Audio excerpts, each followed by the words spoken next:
Alright. I is back. I am back. I'm back. I got my wall. You're blocking my moniker. There we go.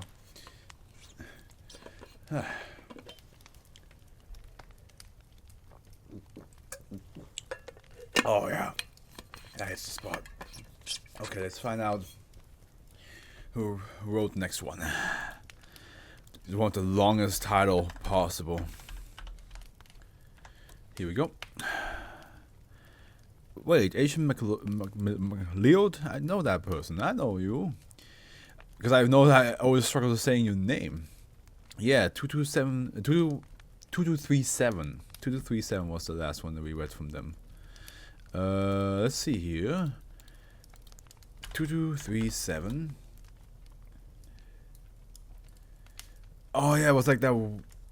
That one that like seems like always like loop in itself, and was like meant to be like it's supposed to like show like, oh yeah, the Foundation has like is like flying to like is creating like backup planets for people to like, you know, escape to in case one the Earth is completely fucked. Yeah. I remember that. I did not understand it in the moment when I read it, but I remember it now. Okay, so Asian McLeod, you wrote the fucking Major Alexei Belitrov of the Red Army's 22nd Armored Infantry Division. What a title, and this one seems to be one of the more longer ones. Okay, maybe. Let's see how it goes. Special containment, object class Euclid, special containment procedures. SCP-2273 is to be contained in an M-shack with furniture that can accommodate SCP-2273's weight and size. Medium standard humanoid anomaly containment cell. Additionally, the containment cell and adjacent observation/interview room must act as a Faraday cage. Standard quality of life considerations apply. SCP-2273 requires approximately 8,000 calories per day in order to remain healthy. Standard human rations in quantities large enough to facilitate this are acceptable. The Site-17 humanoid anomaly psychologist is to interview SCP-2273 weekly to ensure continued mental health of the subject while obtaining knowledge of SCP-2273's original timeline. SCP-2273 is a ECT B-sapient anomaly and is granted limited access to literature and musical media that may be revoked at any time. Ethics Committee Type: a system of classification for sapient anomalies based on threat to Foundation personnel or other sapient anomalies in general public. Okay. But it's a B sapient, okay. Description: SCP-2273 is a humanoid entity believed to be of extra-universal origin that consists of two parts. -1 is believed to be a non-anomalous male human that shares a symbiotic relationship with an anomalous organism. -2. This organism completely covers -1, leaving no epidermis exposed. Notable physical characteristics of -2 are as follows. It's just venom.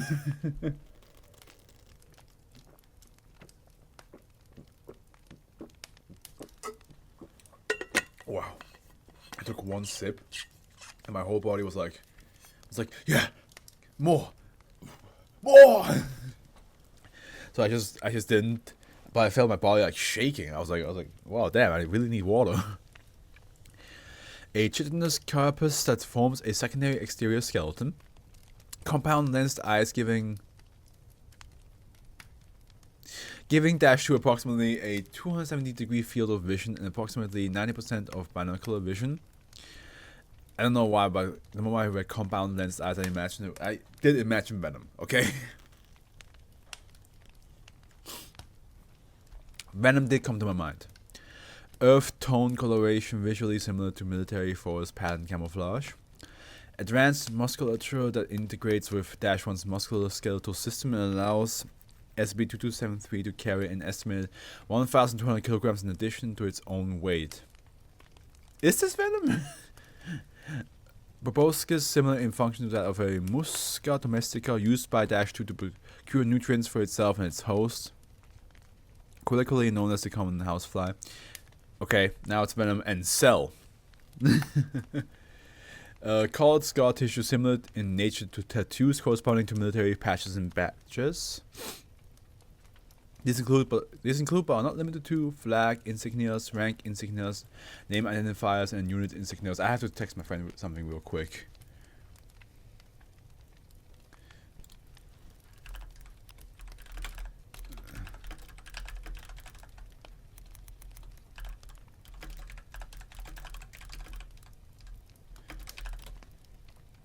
There we go.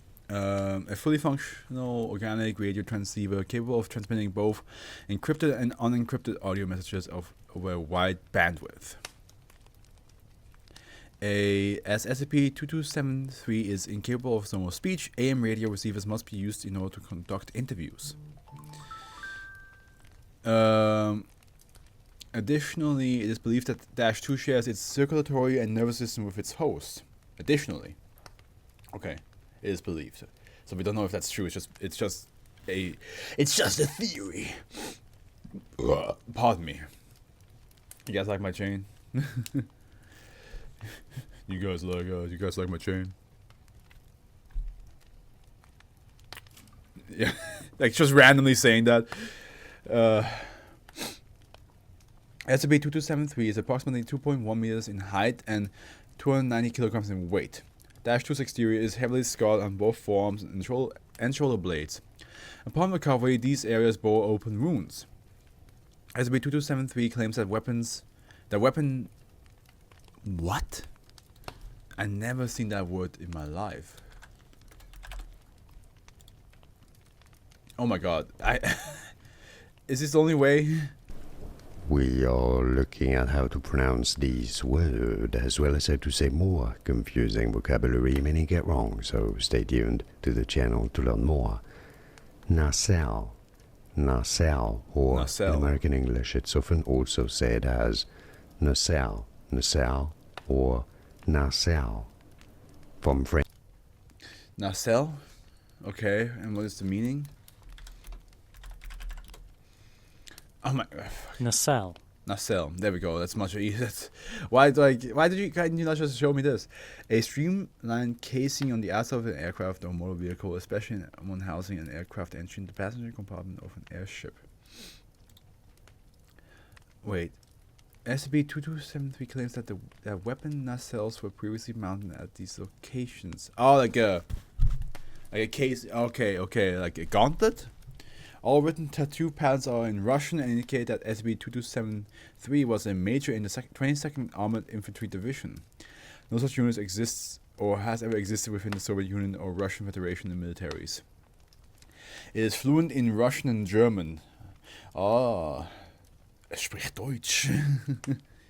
SCP-2273 was recovered during investigation of a seismic event and radiation spikes detected outside Dana, Wisconsin on 30th October 1989. Oh boy, I don't know. Oh, this looks like... Oh yeah, this is not... Ooh. But it does seem to be a part of the story. Look at this. It's right here. Yeah, we got something to read today. We got some... I even said it to myself. I was like, what if there's like a long thing waiting for me right now? I knew it. Okay, that's well, SCP-2273 was found after tracing radio transmission coming from its location. SCP-2273 was wounded, delirious, and suffering from malnutrition. It offered no resistance to the recovery team. It was moved to Site 17 shortly after its recovery. Should we read? I think we should potentially read the interviews first. And then we jump to the recovered during investigation of this thing afterwards. Actually, no. Let's because this is the how it got discovered. So let's read that first.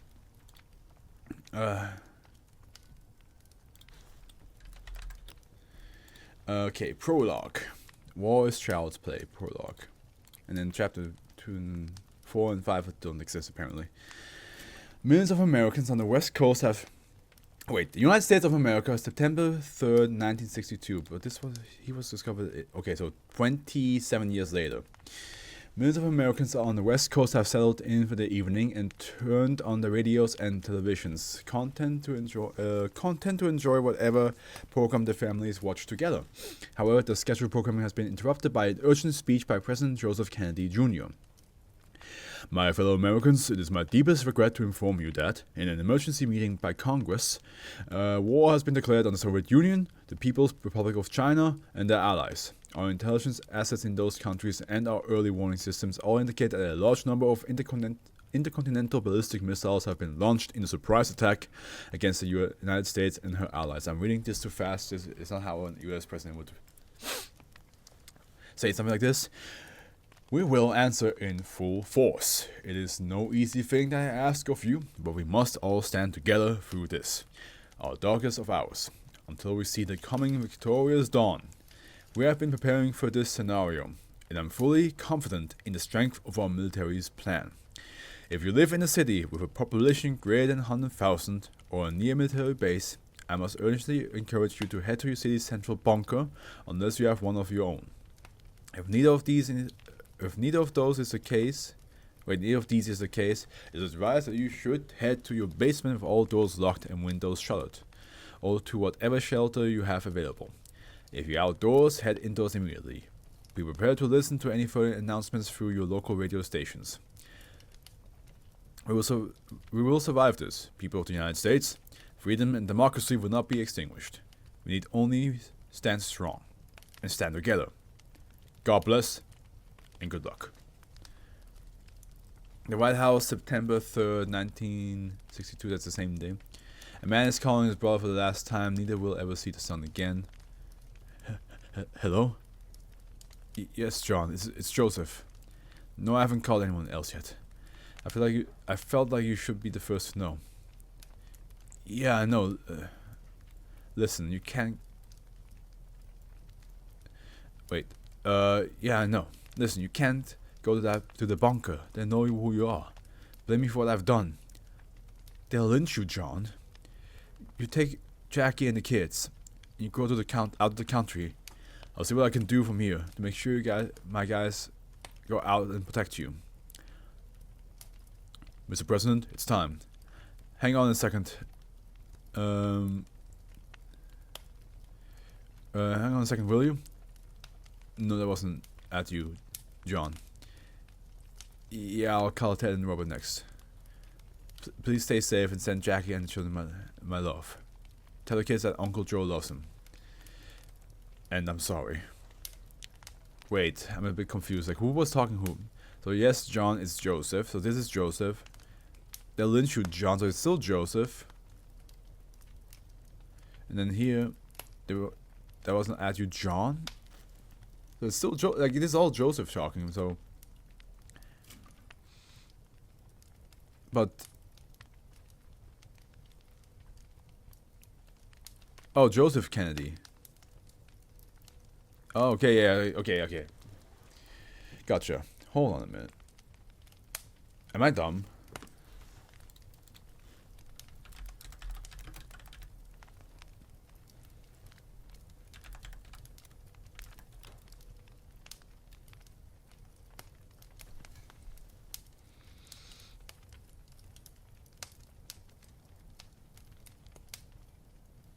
Is this...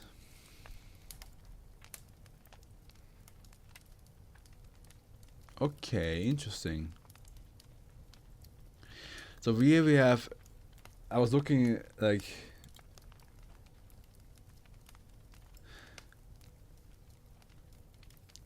So Joseph P. Kennedy in real life is one of the Kennedy family, and it's John Kennedy's brother.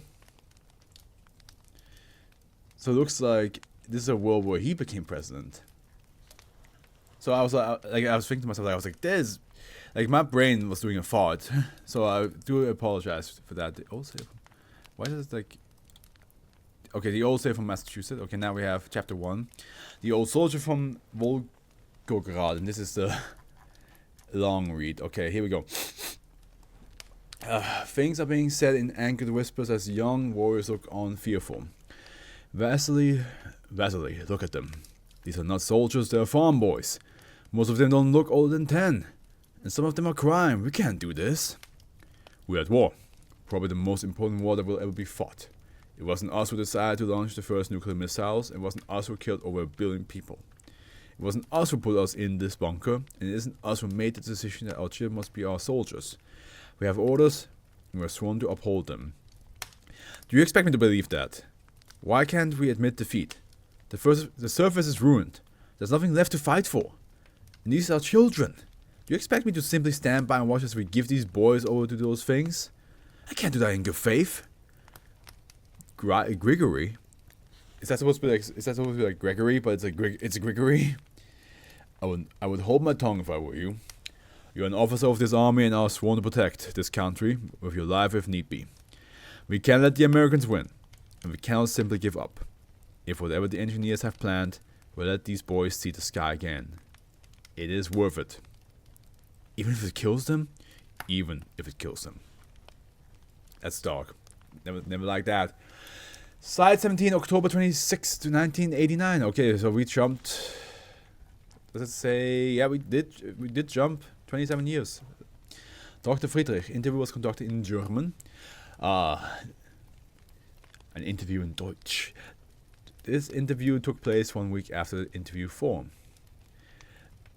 Alexei, ist jetzt eine gute Zeit? No, it's just not. Okay, I won't translate it all in German. But Dr. Friedrich, Alexei, is now a good time? Of course. What do you need to ask? First off, is the music player working for you? Yes, it's doing wonderfully, thank you. I have to dancing course. It's doing wonderfully, thank you. So what do you want to talk about, doctor? Well, for one thing, I want to know how your wounds were healing, for the sake of your medical supervisors. The armor was built to survive heavy hits. See this slight indentation in my eye here? A sniper hit me there. The bullet passed completely through me, or through my, well, I guess it's a helmet. Anyway, I suck at doing a German accent. Because I don't have a German accent. My Swiss German and my German doesn't translate at all into English. But it's like, instead of anyway, it would be no, it's not. Anyway, it healed within a month. I still have a blurry vision there, but it works. These on my arms are just flesh wounds. That's wonderful news. You mentioned that the wounds were created when the Americans pulled your weapons and supply pack off. Can you explain what you meant by that? My weapons were bolted directly into my armor. They would be attached the way you attach a machine gun or other small weapons system to a tank. Maybe I should try to get a full Arnold. They will be attached to the way you attach a machine gun or a small weapons system to a tank or wheeled infantry transport. Why did they do that? Why did they do that? Wait, why did they do it that way? Why not simply give you rifles? Doctor, look at my hands. The armor for an infantryman was not built for dexterity. I can't even fit my finger into the trigger guard of a regular weapon. Okay, I see. What are the two small scars between the major lacerations from? My weapons were fired electronically. Two small electrodes ran into the armor and would pick up on the nerve signals going to my arm whenever I flexed my index finger. When they pulled my weapons, the electrodes were pulled through there. Ah, that makes sense. How would you use your hands without accidentally shooting something? We learned to keep that finger unclenched. I would hope so. Was there anything else you want to know, Doctor? Yes. My supervisors also wanted to know what weapons you carried. I carried two weapons with me at any given time, one bullet to each arm. On my right, I usually carried a Kalashnikov model 1959, a 12.7 by 108mm bell-fed machine gun based on the Kalashnikov assault rifle. On my left arm, I usually carried the model 1964, 23mm semi-automatic shotgun, which could fire slugs, flechettes, is that how you say it? scatter shots, flares, or grenades. I also kept a combat knife and grenades with me, but rarely used them. And you use your main weapons frequently. What do you think? And transcript. What do you think, Buster? Talk to the Hound. Volgograd Bunker 6, October. Okay, now we're back in the past. 1962. A boy not much older than 5 stands in the front rank of a group of many crying. What is your name, boy? Alexei. Do you have a last name? Belitrov. Oh, okay, so here we go. That's the SCP here. Now listen, Alexei Belitrov, my name is Grigory. I'm going to be working with you a lot from now on. Do you understand that? I want my mother. Yes, Alexei, I know. But look at me. Your mother and your father have offered you up for a cause that is greater than you know. You have to be strong for them. Look around you. All the other boys, they're going to look out for you. And you need to look out for them. That makes sense, doesn't it? Yes, sir. Good. Now look at this. Do you see this? It's a German 5 mark. It's a lucky coin. Yeah, the mark still exists at that time. Yeah, makes sense. It's a lucky coin. My father found it during the Great War. He kept it throughout the war and the revolution. It kept him safe. He gave it to me, and it kept me alive during Winter War and the Great Patriotic War. I have no sons to give it to, so I'm giving it to you. As long as you have this coin, you have nothing to fear, and neither do your brothers beside you. Thank you. It's nothing, Alexei. Now keep your chin up. You are with friends. Now we're by side 17, January 20th, 1992. Okay, so we jumped like 3 years later? Yeah. Isaac Abrahamovich. Interview was primarily conducted in Russian. Well, I'm still going to keep as close as I can, the Arnold voice. The interview was conducted by Side 17's Deputy Chief of Security, Isaac Abrahamovich, to determine SCP-2273's eligibility for downgrade to a Type C sapient anomaly and the potential security risk in my post. Dr. Friedrich was present in a support role. Hello? Am I needed for something? Addressing SCP-2273. Alexei, this man is the Deputy Chief of Security on site. He'd like to ask you a few questions. Alright then. What do you need to know? What do I call you? You may call me Agent Abramovich. I'm just here to assess your behavior, to figure out how you would behave under certain circumstances. What sort of circumstances, Agent Abramovich?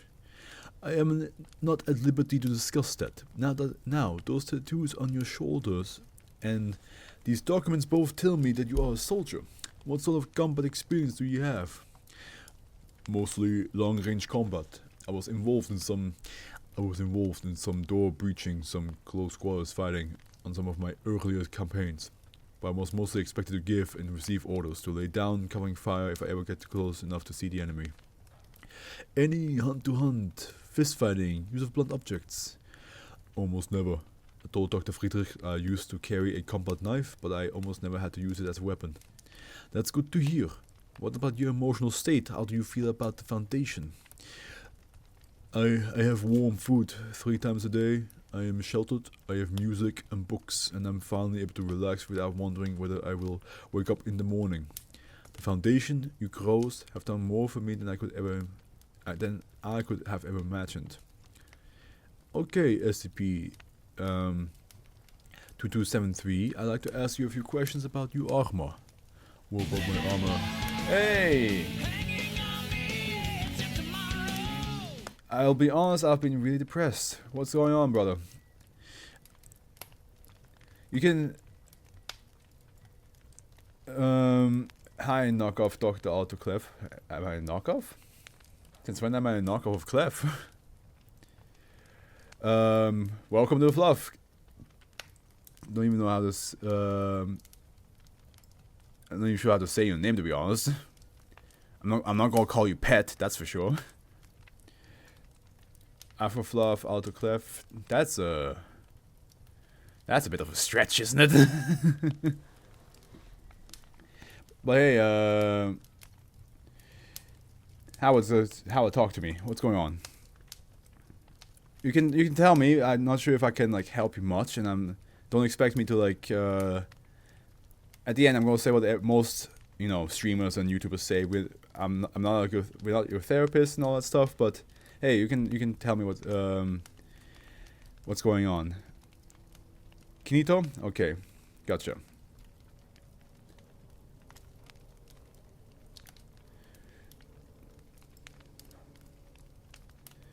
Gotcha, Kinito. Welcome to Fluff. Maybe later though, this is on stream, but thank you. No worries, my man. No worries. As long as it's as long as you're good. Alright, let's continue because we have this SCP right here is long and we still have 6 more to go afterwards.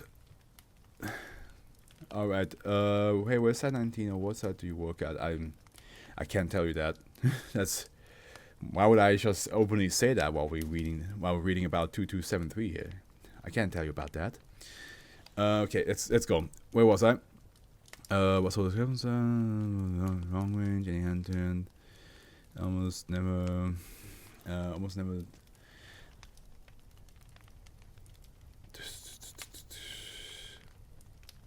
We got that. That's good to hear. What about your emotional state?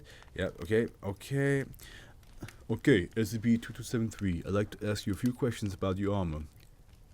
What about my armor? What you want and need to know? I'd like to know what your armor is capable of. How tough is it? How was it made? Can it heal? And how long will it take? In one of your first interviews, you explained that it provided tactical information and helped you formulate battle plans. What can you tell us about that? That's a lot of questions. And your organization has a lot of time to ask them. Are you sure you can tell me why you ask about this now? Yes, I'm sure. Fine then, I'll answer your question in the order you gave them. My armor is bulletproof up to 12.7 by 99mm machine gun rounds, besides around my head, which probably isn't bulletproof at all. I couldn't tell you how it was made. Crafting living things is amongst the engineer's best kept secrets. I believe I told Dr. Friedrich before about how quickly my armor can heal. Most minor wounds are gone within a day, while more serious wounds vary. As for sensory and tactical information, it has thermal and radiation hazard sensors.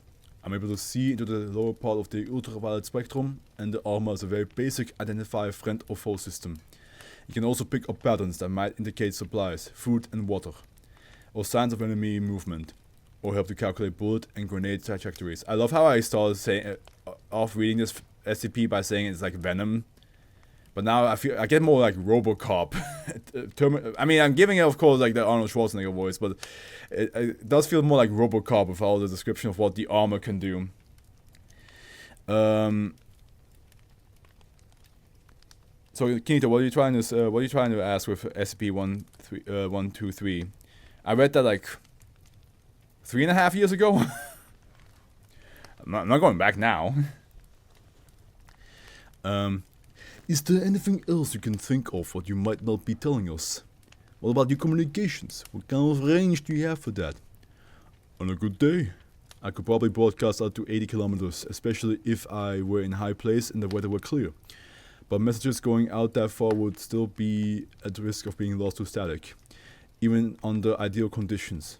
On most days, though, I could only reach out to maybe half of that, which is why we leave couriers and scouts to keep information relayed back to our commanders. Also, Howard, this one's gonna take me a while. Can you tell me how many words SCP-2274 till 2279 have?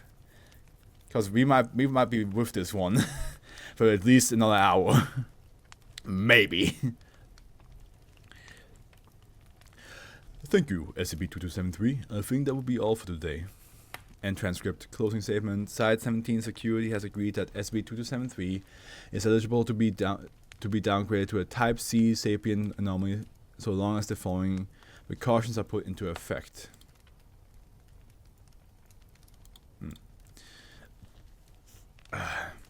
Any security escorts for SCP-2273 must be authorized to use lethal force if a containment breach is attempted.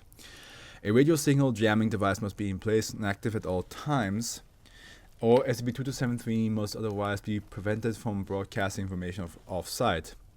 SCP-2273 must be prevented from learning the full layout of Site-17 to limit its ability to plot a containment breach. Sapient anomalies suitable for socialization with SCP-2273 are currently being evaluated. The most eligible candidate currently appears to be SCP-191. SCP-2273 has agreed to English lessons under the pretext of facilitating communication with non-bilingual staff. Now we're back in Volgograd Bunker, 12 May 1st, 1964. So we're jumping from when Alexei was a kid and then how Alexei potentially became 2273. I wonder if we're going to learn that here or if that's still like in the interview section over here, but we keep on reading. The same boy, older now, sits in front of a desk, his captain in front of him. Alexei, the colonel has decided he will assign rank amongst the trainees after your battle gauntlets are attached. So it was battle gauntlets. Cool. I did guess that right. He asked me to select non-commissioned and commissioned officer candidates from amongst the trainees. I've already spoken with the other candidates. I feel are ready for promotion. Most have agreed. Your platoon requires one more sergeant.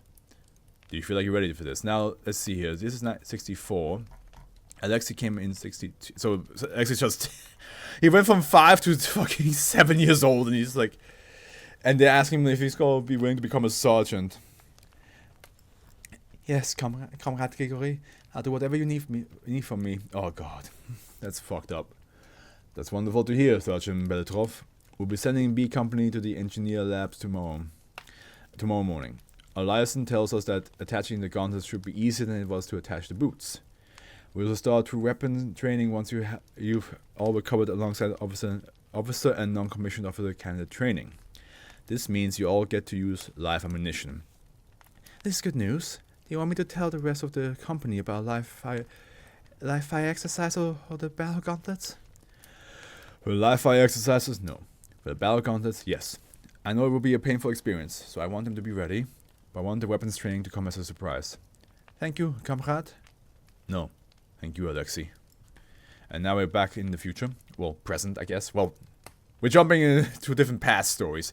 St. Thomas Aquinas Hospital and Asylum for the Paranormally Disabled, Austin, Texas, March 11, 2004. So now we jumped 12 years since that interview. An old man and a young woman are playing chess. They do this once a week and have been since they met many years before. They are the closest either of them has to family, bound through their shared experiences of a shared childhood and years of containment. So, okay. Check. That means your king is in danger, young lady. It is your turn. Okay. Can I ask you a question? What is it, Dorogaya? Can you tell me one of your stories about the war? Victoria, you and I both know that you probably have all of my stories memorized by now. Besides, war is unpleasant. Why can't we talk about something else? I like the way you tell the stories. And listening to your stories is better than not talking at all. Okay, if you insist. Volga Bunker, 3 September. Okay.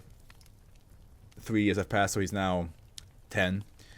Over 100 young warriors are riding an elevator that will take them to see the sky for the first time in close to a decade.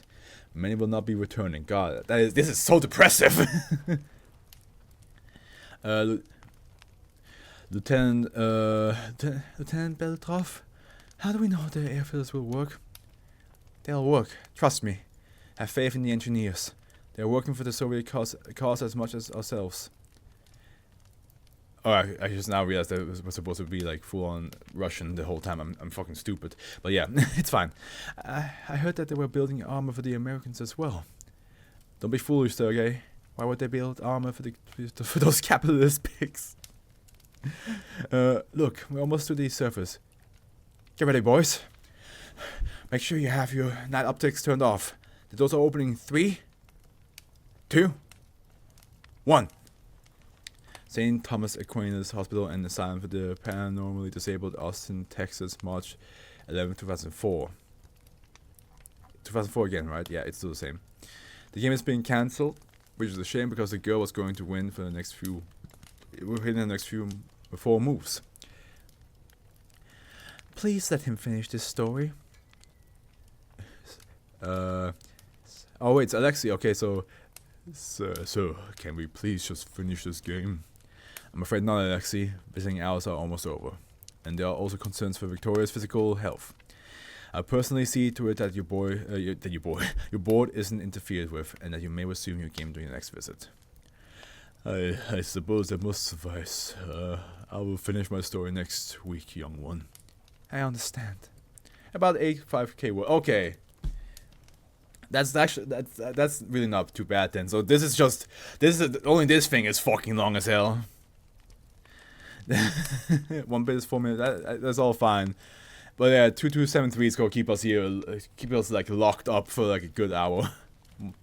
There's so much more to read. Somewhere outside the ruins of Berlin, August 22nd, 1975.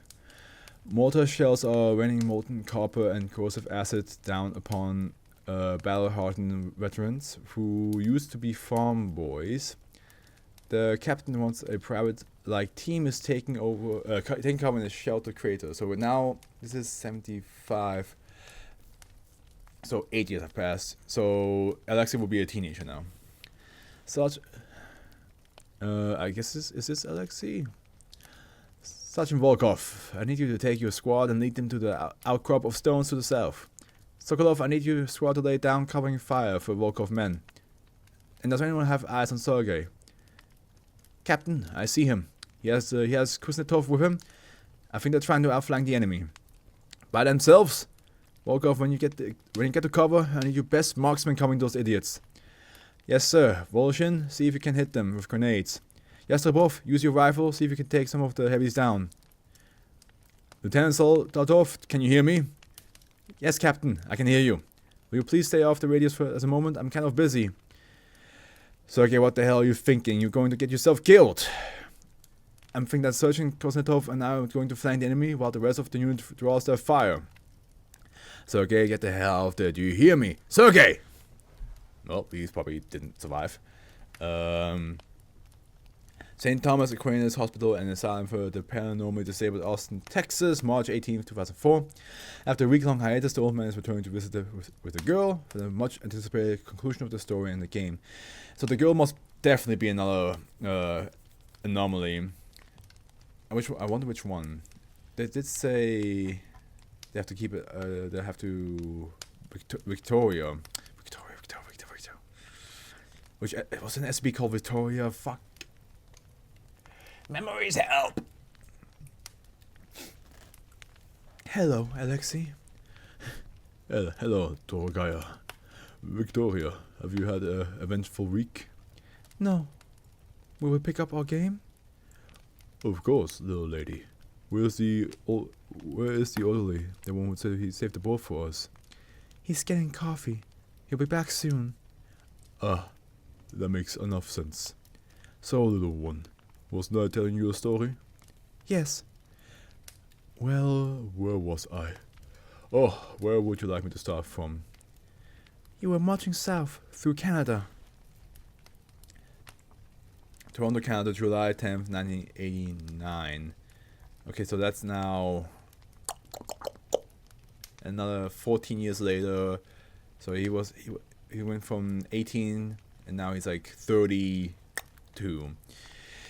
Battle soldiers far from home have just assaulted a fortress, a safe house from before the war. Only a single room remains. On my mark, 1, 2, 3. Contact right. Right, clear. Left, clear. Major Belitrov, it would seem there's no one left here but refugees.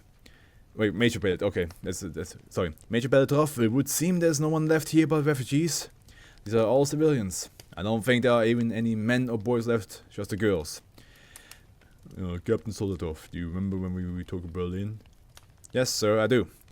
I was there when Comrade Volkov planted our flag above the Reichstag. Remember? Do you remember there being any survivors in the lowest levels of the Berlin safe houses? No, I don't. Alexei, you can't mean. Look at them, Sergei. They aren't even human. Their mothers and fathers burned the surface. They forced us into this armor, made us into monsters. They stole our childhoods and kept us away from the sun for nearly a decade. We've been fighting for nearly all our lives, and these are the people who did this to us. No, Alexei, you look at them. These are not soldiers, they're civilians. Most of them are children, we can't do this. Captain Soldatov, I would hold my tongue if I were you. You are an officer of this army and are sworn to follow orders regardless of the cost. Even this cost, sir? Even this cost. Oh, he's just saying that he's sounding exactly like the soldier who was like, even if we have to kill even if killing the children, yeah. Alexei has become them, basically. And then back to the hospital. The old man is wrapping up his story, leaving out the least pleasant details, waiting for the opportunity to resume the game. The girl sits enthralled. Eventually, we reached the lowest levels of the bunkers, where we found and destroyed the command center. And that's it? Yes, that's it. Will you ever tell me how you got the old place, where I met you? I honestly couldn't tell you. I just sort of woke up one morning and there I was. What happened to them? The other doctors, the one from before? They're still doing their jobs, little one. But now they don't need to keep us locked up inside cells, so those doctors don't need to stay in those buildings either.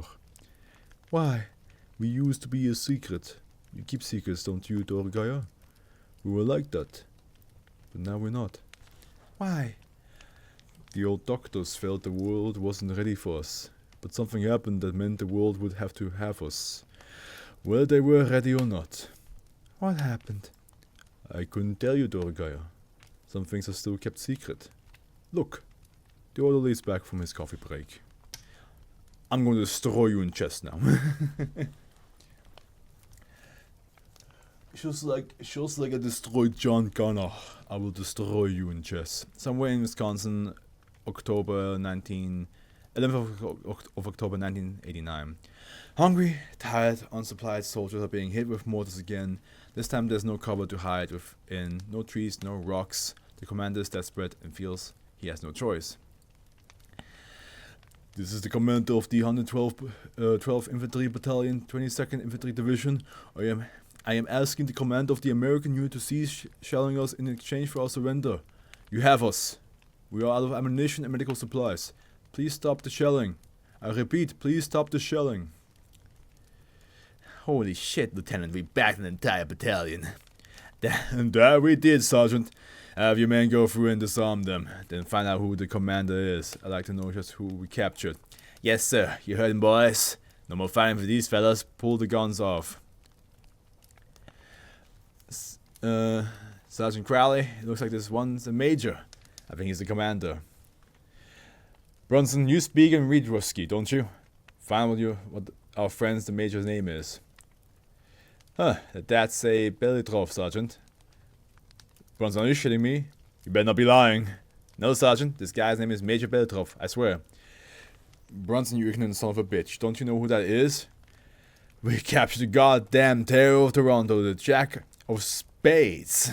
Someone get the lieutenant and someone else get the colonel on the radio. Kinda forgot it was a weekday.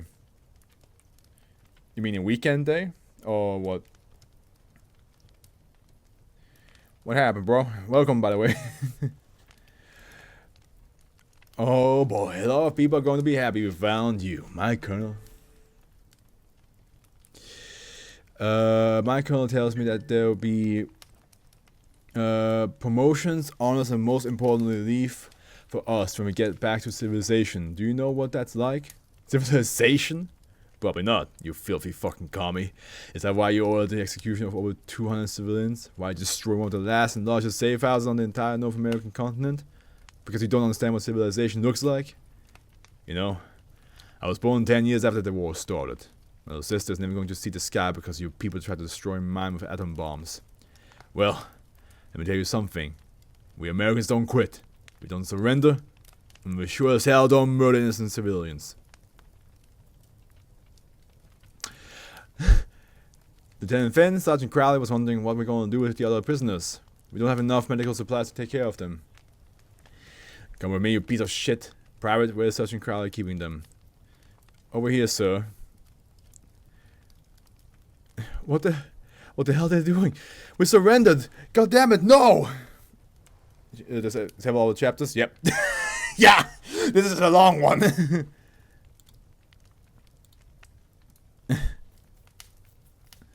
It's a long one. I told you we're gonna be here for like a while. That's why I was happy that when you told me the other 6 are like 8.5 K words. Should we do this? It's not even complete. I thought this was on purpose. No, we're already in. We're already here. Also, these chapters are shorter. I already checked. So chapter 2, the old soldier from the land of the, and also we have like interviews to read. But yeah, we're going for the whole thing. Hey, First Sergeant. Wait, from the land of the setting sun. Setting sun. But it's not Japan because Japan is the rising sun. Hey, First Sergeant Slade. Yes. Sergeant Peridot was saying that you were born before the war. Is that true? Yes, it is. So? So what, Private Steele? Can you tell us about it? Yeah, First Sergeant. Yeah, First Sergeant, tell us what this was like before the war. What about the soldier? That's the chapter we just read. So that's chapter 1. See, like it just yeah, here we go. Chapter 1 is the old soldier from Volgograd, so that's the chapter we just finished reading. It has the chapter name on the beginning and end. The armor prevents First Sergeant Slade from signing as a normal person. A skinny would, but the lower ranked soldiers understand the meaning behind the radio static the transceivers momentarily pick up. Anyway. Okay, I'll tell you about the old world, but first you have to answer a question. How loyal are you to me? First Sergeant, what kind of question is that? You've gotten everyone here out of more trouble than I like to think about. We do anything for you. If you had information that could get me court-martialed, information that could get me removed from the army or even executed, would you cover it up? First Sergeant, what the hell are you talking about? Corporal Goldman, I want you and Steely to answer that question. Would you lie to protect me from a court-martial? The radio silence is almost a physical presence, something that can be covered with a knife. Eventually, they both speak almost synchronized. Yes. Very good. How much do you want to know? What do you want to know about? Well, Corporal Cooper was saying that the sky used to be blue everywhere. Not just way down south. Like when we were in Texas. Yes, that's true. And there were trees everywhere. And it would rain all the time. Yes, both of those are true too. Is it true that those trees used to be green? Like our armor? Yes. Are you just going to ask real questions, or are you really going to ask me something, Steele? Well, Private Steele is too afraid to ask, First Sergeant, is whether it's true you volunteered and why. Is this true? His hesitation gives it away. Yes, Private Steele. Whoever told you that I volunteered is telling the truth. Why though, Sarge? It's a long story, but we got time. I was born in 1940 to a fisherman and his wife, and then knew my father. I never knew my father. He was drafted up into the army and sent to the war before, not this one, and killed one of the islands that the Americans advanced through the empire. Yeah, that's right. I'm Japanese. My mother insisted I take my stepfather's last name, but we'll get to that. A young girl is listening to her mother tell a bedtime story. Bombs are falling on the other side of town, setting the town alight. They are already inside the subway, as safe as they could be, given the circumstances. You have to be brave like the Ona Bugeisha, little one. The old warrior princesses. When there was threat of war at home, they didn't cry. They stood proud and fought, just as their husbands would fight in faraway places. They would stand with their sharp naginata and fight the enemy as they came. You have to be brave too. Mother, where is father? Like I've told you, sweet one, he has been taken in by the army. He is a true warrior, like the ones of old. He will fight for our emperor until this war is over and we have won. Okay. My mother have been a very forward-thinking woman. She didn't tell me the old... Oh wait, so this person is a woman. The Sarge. Oh, okay, cool. Well, I'm gonna keep the voice for now, but it's just a thing. Remember, it's a woman. Must have been a very forward-thinking woman. She didn't tell me the old stories about brave samurai facing great enemies and horrific monsters, or when she did, she changed all the warriors to women. Only Bugaisha, warrior princesses, she called them. She tell me when American bombers were overhead, there must be strong little warrior princesses as well. I think this had a great impact on my later choices. Yes, I'm a woman. No, women are not allowed in the army. This is why I asked whether I had to your complete loyalty, Goldman. Because nobody knew that she was a woman. Which then makes sense that I gave her more of a male voice. News has just been delivered. A young soldier, formerly a fisherman, had given his life honorably for his emperor. That's definitely the dad. The man who delivered the news told the fisherman's wife that he fell on a grenade in an effort to save his comrades. The honorable conditions of his death do nothing to prevent, no less than the sobbing. 7 months later, the news that the emperor had surrendered for fear of a Soviet invasion and for fear of American atomic weapons only put salt on the wound of a woman who, progressive as she may have been, believed fully in the war. In 1949, 4 years after the war ended, my mother met an American army officer and they fell in love. In 1950, they married, and she made me take his name, Slade. What a cool last name, though. Slade. Afro Slade. Like, come on. My baby brother, Sean Slade, was born in the early 1951. It was then that my stepfather decided to take us to America. He took us to a city called Seattle. It rained there much of the time, but the engineers had helped to build a canopy over the streets. It was green and beautiful, and at night, it glowed like the stars. Oh, that actually kind of sounds nice. What do you mean? What are stars? Steele. You were with us in Texas, yes? Do you remember how the night glowed, but not with those wretched clouds? Those are stars. Without the armor, they look simpler, but still very beautiful. To return to the story, my father left the army to become a guardsman, like a soldier, but only sometimes, so he could spend more time with us. He tried to start a restaurant in his spare time. My mother taught him recipes from the empire, from home, and they both taught me to run tables, before and after school. Those were good days. He may have been a harsh man at times, but my stepfather always meant well. He read stories at night to teach my brother to read and to teach me English. Those stories of brave folk doing courageous things and making sacrifices, always putting others before yourself. Those stories reminded me of the early stories about One Bogeisha, warrior princesses. I imagined that one day I would be courageous like that. A young girl who barely knows English has just been pushed into a locker. The boy who did, who was 3 years her elder, just called her a dirty Jap girl and expressed a desire that she just go home. This is very awkward to read at this current time. I will tell you. I will tell you right now, this is a bit awkward to read with the current state of the US. She runs home to her mother, crying. From that day forward, she is homeschooled despite her stepfather's obvious disapproval.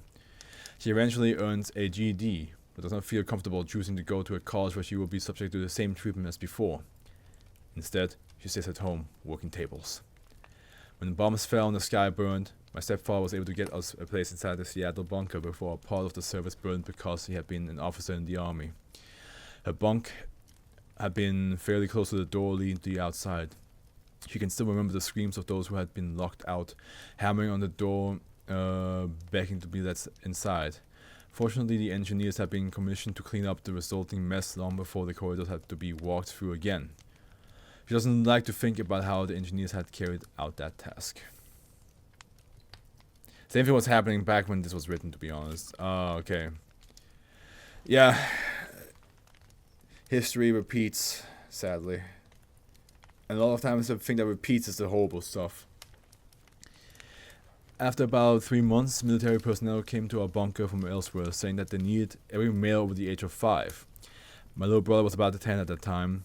He was listed on the roster. I asked my stepfather to stop them, and he said he couldn't. Then I begged my mother to do something. She was only 10. They couldn't take him. I wouldn't allow it. That's when I realized that what I had to do. I cut my hair short, and when they came to collect my brother the next morning, I stood outside outdoor instead, wearing some clothes stolen from my stepfather that were much too large for me. They knew I had to be older than 10, but then my stepfather spoke to them, explained that he had been an officer and had served in Germany in the war before. He convinced them to take me instead of his son. My mother wept as I was escorted away. Very, very Mulan of her. Very Mulan of her, I gotta say. So that's it then. Yes, Corporal. That's it. After I was taken away,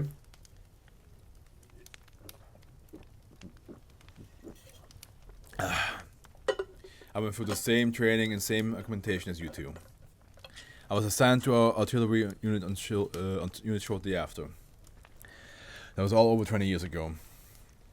So why didn't you let them take your brother? Steele, do you have a little sibling? I don't know. I was at some military training camp. They didn't tell us about our families, where we came from. I'm sorry, I didn't know. It's not a big deal. You're just old for a sergeant.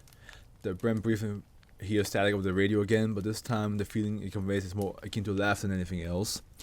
They laugh along too, if only to calm their own nerves. The laughter is quickly interrupted by a courier running up to the position. First Sergeant Slate. Actually, let me give this. First Sergeant Slate. Some of the sensors are going off. It looks like there's a platoon of soldiers coming down from the few miles north of here, over that ridge. Friendly or enemy? The IFS are turned off, so there's no way to know for sure. Goldman, didn't the last intel packet we get from the command tell us that there were Russian battalion headed our way? Yes, First Sergeant. Then I guess Lieutenant Finn's platoon has been overrun.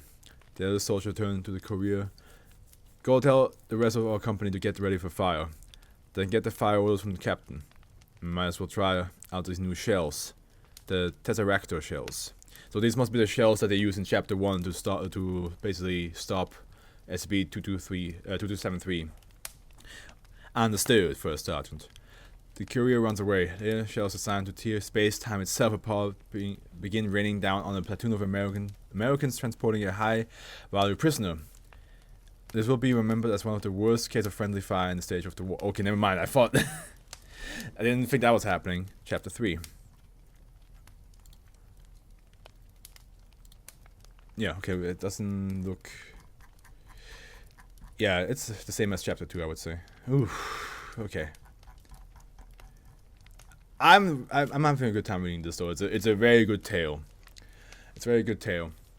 Berlin Bunker 1, August 22nd, 1975. Two young soldiers are carrying out a dire task. They know now that they will not live to see the end of the war they fought their whole lives. The younger, a private, is trying to regain his composure as he walks through the cramped, poorly lit maintenance hallway. I can't believe we're doing this. I can't believe we're doing this. God, why are we doing this? Okay, get a hold of yourself. We're almost there. All we're doing is turning a valve. That's all we're doing. Okay, I can do this. Schwarz? You alright?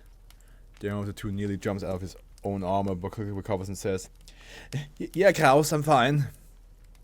The way you jumped is telling me otherwise. So is your armor. I'm fine.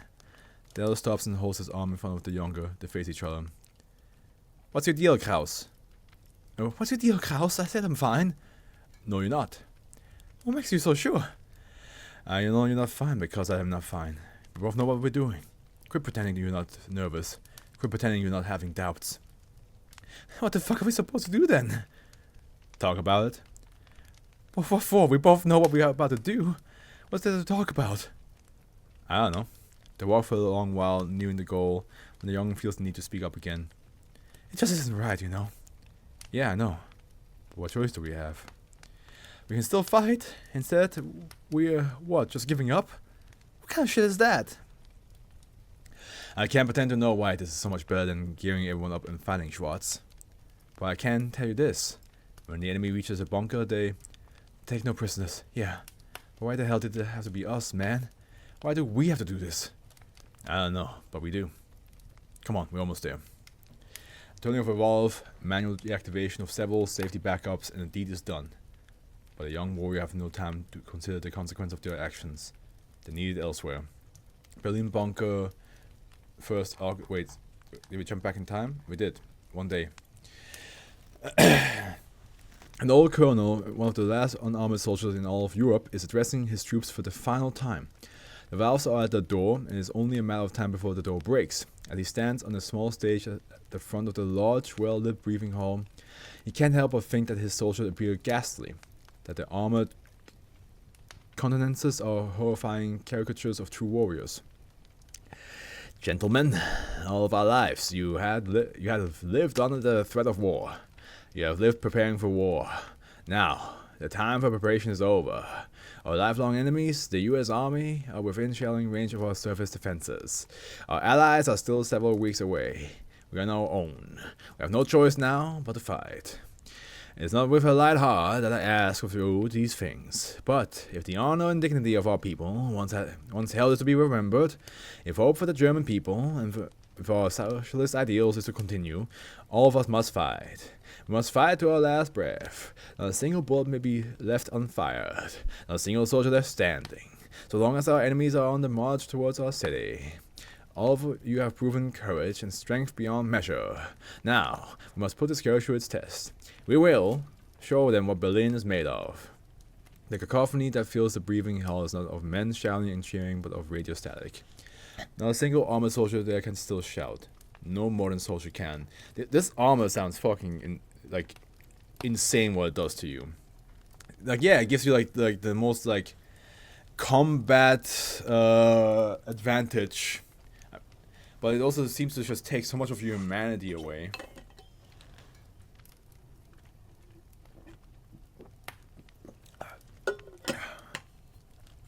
Following the speech, the colonel calls his highest-ranking officers to a much smaller conference room to hold a final staff meeting. They stand huddled around a central conference table, papers and maps before them. And you say we have much ammunition for every soldier? 200 rounds, sir. That would not be enough. What about rations, water, or water filters? We have enough food to last us until the Red Army's 22nd Infantry Division reaches us in 3 weeks. But the US Army will be through our automated defenses well before then. We can send more soldiers to defend the surface. No, we need to bolster our automated defenses before however we can. But we need to recall everyone we have on the surface. They'll be slaughtered out there. Sir, that may be the only chance we have. A few hundred men against half a division? No. Everyone out of the doors need to be recalled now. More than that, the army marching towards us is well-fed, well-equipped, and well-reinforced. Gentlemen, we have to admit defeat. Sir, are you asking that we surrender? No, I'm not. I need all of you to select your most faithful men, your most experienced soldiers, so that we can give them the true orders. We're also going to need to summon our technicians. The rest can use the plan outlined in the briefing to buy us time. The ruins of Berlin, August 22nd, 1975. Automated defenses ranging from self-planting minefield to automatic 80mm mortars are raining hell upon an invading army. They march on regardless.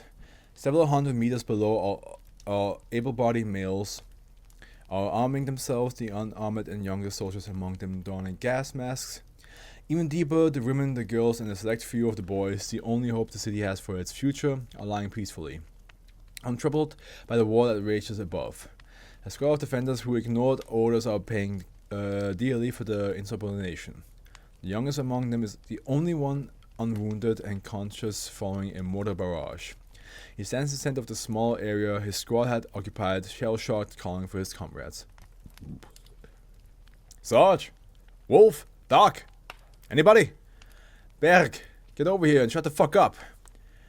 Holy shit, Lung! Your leg! Shut the fuck up! They're close! You need to get back inside and warn the others that they've already gotten through the automated defenses. Maybe they can figure something out. We need to get you to the doctor, Lang. Berg, fucking leave me. I'm dead. The whole fucking squad is dead but you. You need to get back inside, alright? I'm not leaving you, man. It has been said by many that soldiers do not fight for any ideologies, or for king and country, or for memories of home, but for each other. The reason they continue to fight when all seems lost is because they want to see their brothers in arms continue living. Perhaps it was this motivated the young private's next actions. Perhaps it was fear of being alone during his retreat or of being accused of cowardice. It isn't very clear. What is clear is that the private's next actions were to grab his wounded elder and begin carrying him. Berg, you stupid waste of armor! Put me the fuck down! The younger says nothing as he begins to run down the ruined, rubble-covered street to the entrance of the city's central bunker. The elder quickly changes tactics and begins laying down, covering fire behind them as he sees enemies approaching. It soon stops mattering when the sniper fires a shot that makes the running soldier's chest explode, removing the wounded soldier's unoccupied arm in the process. The dead soldier falls, landing on top of his wounded cargo. Berg, you stupid fuck! You could have made it! The approaching enemy combatants can feel the pain in the intercepted messages. They quickly tune them out. In combat, there's no room for sympathy with the enemy. That is also fucked up. So you can just like turn off the yells and like cries of your fellow soldiers. Why did you have to carry me, man? You could have made it. As his enemies slowly close in, the soldiers redirect his attention to them. Die, you filthy fucking pigs! Die! His shots do not find their targets. The sniper that had killed the other takes aim again and fires. His round finds its mark with ease. The music's it's very fitting to what's happening. It's so like this whole story is so depressive. I gotta go for a bit, no problem. Berlin Bunker 1, August 22nd, 1975. The two young warriors are running through the bunker's cold grey concrete hallways now. The enemy has breached one of the gates and every defender available is needed. Come on, Schwartz, we're almost there. I know. I was just tuning the safeties on my weapons off. Shit, you're right. The elder stops and turns his attention to his own weapons. What are you carrying? Need any ammo? Low yield explosives on my left, standard machine gun on my right, and I could use another belt of 12.7 by 108 if you have it. Nope, sorry. Quartermaster was being stingy when I was gearing up. You don't have an extra explosive rounds or any flechettes, do you? I don't. That's alright. We have what we need. An explosion elsewhere in the city rocks the hall the two are standing in. The younger accidentally fires a short burst, sending ricochets throughout the small space. Jesus, Schwartz, get a hand on it and save some for the enemy. Fuck, I'm sorry. Were you hit? No, I'm fine. Let's just go. Berlin Bunker, back at day again. There's so much, man. A platoon of this is people. Some people like it. Some people like the 2-hour videos. A platoon of armored soldiers, all combat veterans, many recently recalled from the service, are standing in line in a dark, cluttered hallway in an administrative level of the bunker, waiting to be called upon. Corporal Kraus, Private Schwartz, in my office. The two say the yes sir almost simultaneously and briskly walk into the captain's office. Now, how did I read this again? Now, gentlemen, you remember your part in the debriefing, yes? Where were you going to be placed and all of that? Another pair of yes sir follows. Well, forget it. That's just the colonel's cover-up. The information I'm about to share with you is vital to the defense of the city, so I need to know that you can carry out orders. If either of you speak a single word of this to anyone else, I will see it personally that you'll be executed. Do I make myself clear? The feeling that well-established response is apparent and made more by the hesitation.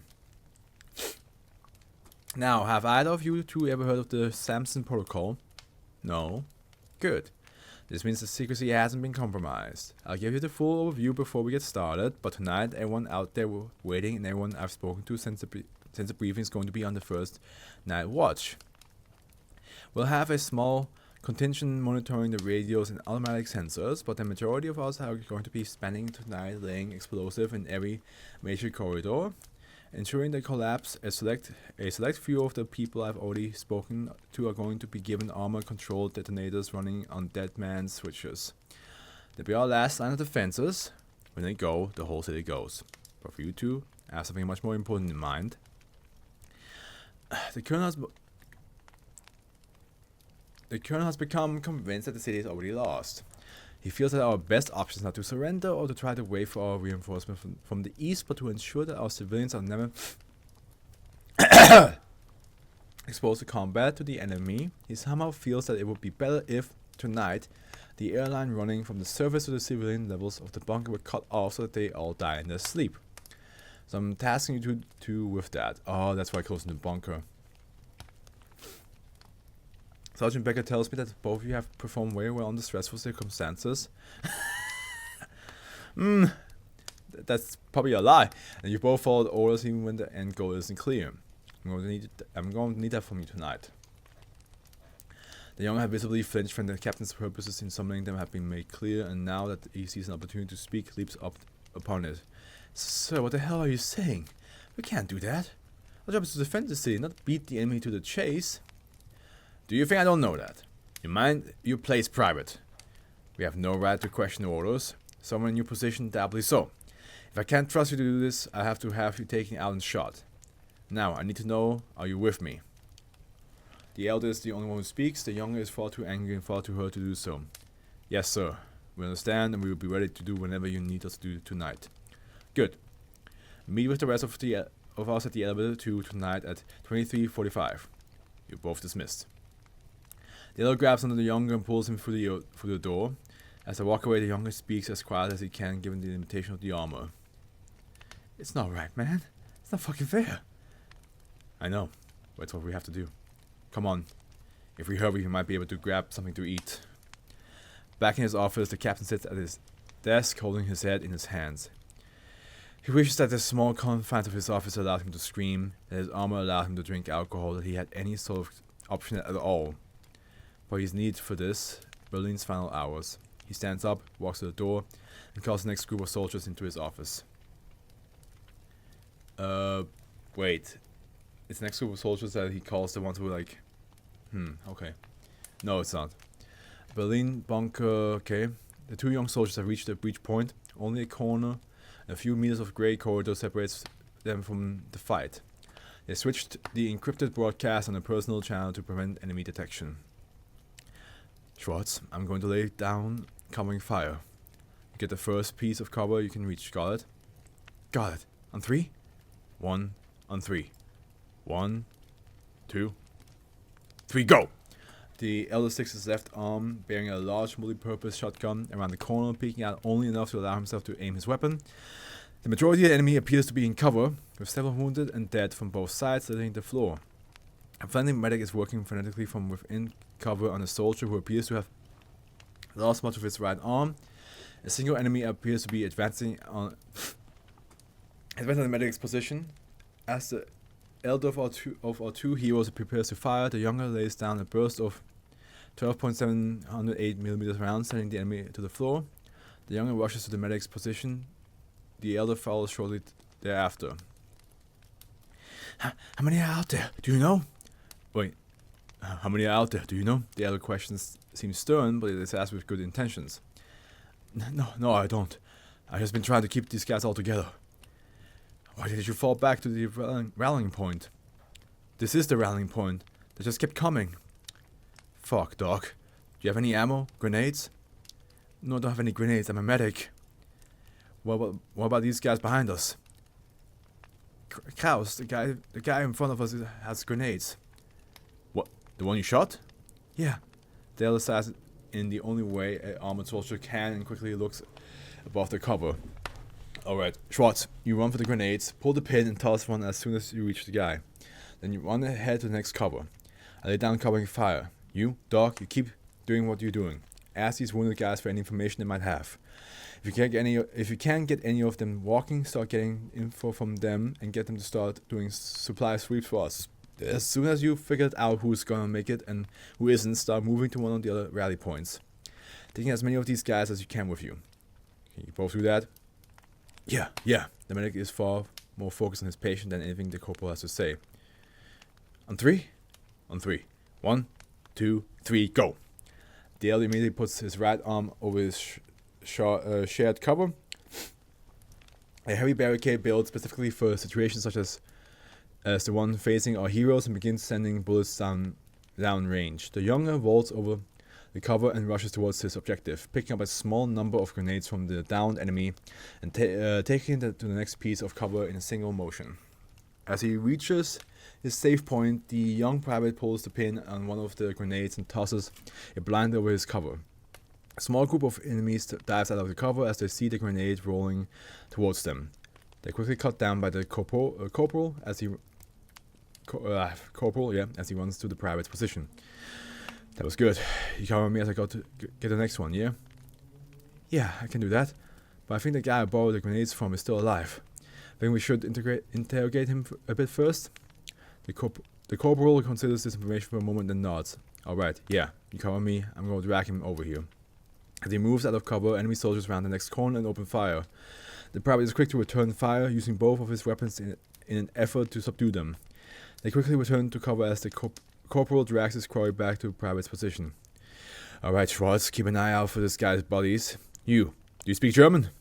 The messages he was picked up from the find are exactly what they expect. Namely, fear. But he also seems to be attempting to contact his allies through a secure channel. When the corporal begins to hold his shotgun to the prisoner's face, the message quickly stops. Do you speak German, you filthy piece of capitalist American garbage?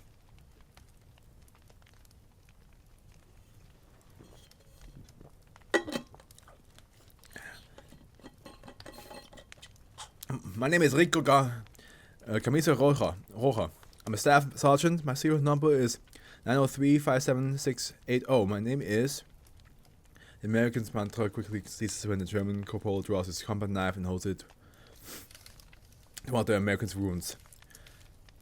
You talk, or I start carving your pretty American-made armor into a fine china set.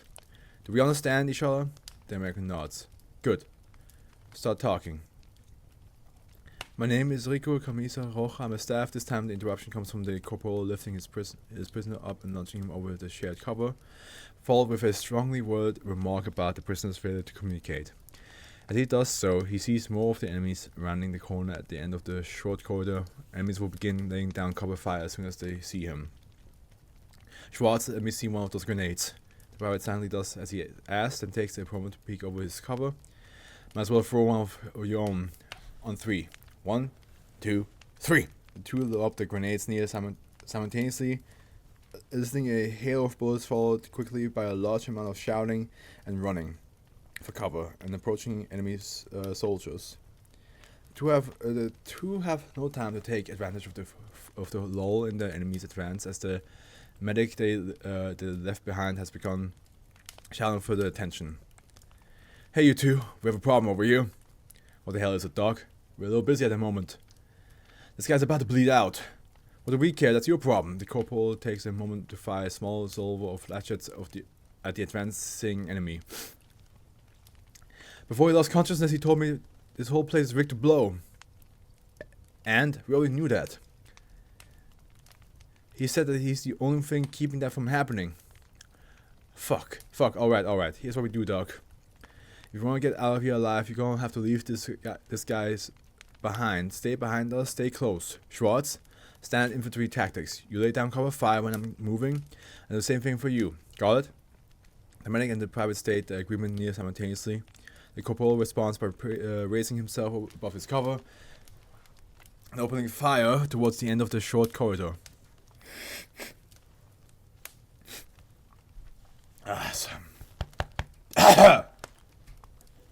Schwartz, go! The private is only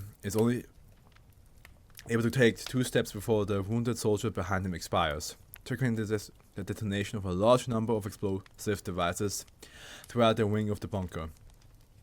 The bunker, the medic and the corporal, the several wounded that surrounded them, and the enemy lying in the way beyond the end of the corridor all buried in rubble within seconds. Berlin bunker. Oh, now a day has passed.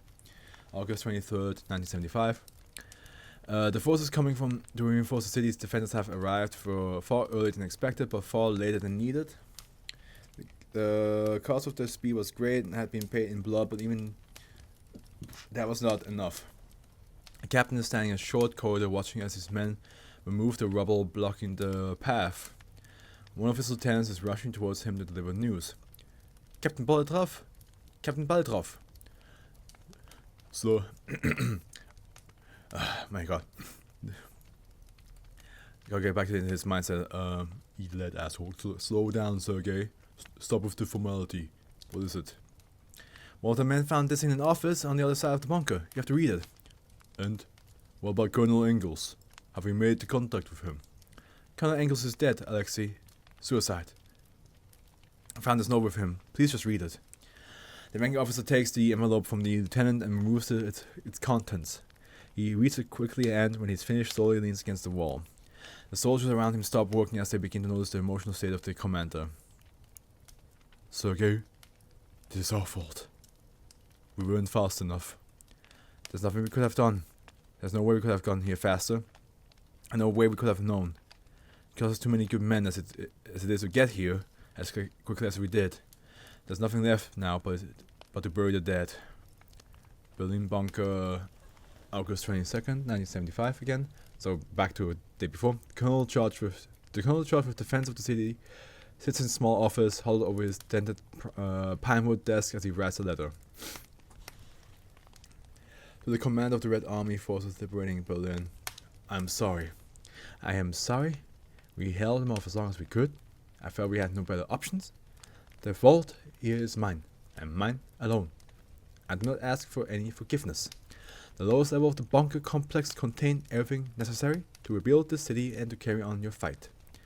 The technicians reassure me that any Red Army officer will have safe access. But be aware that those lower bunkers have been rigged with explosives to prevent enemy capture. Please do not let Berlin die. Do not let our sacrifice have been in vain.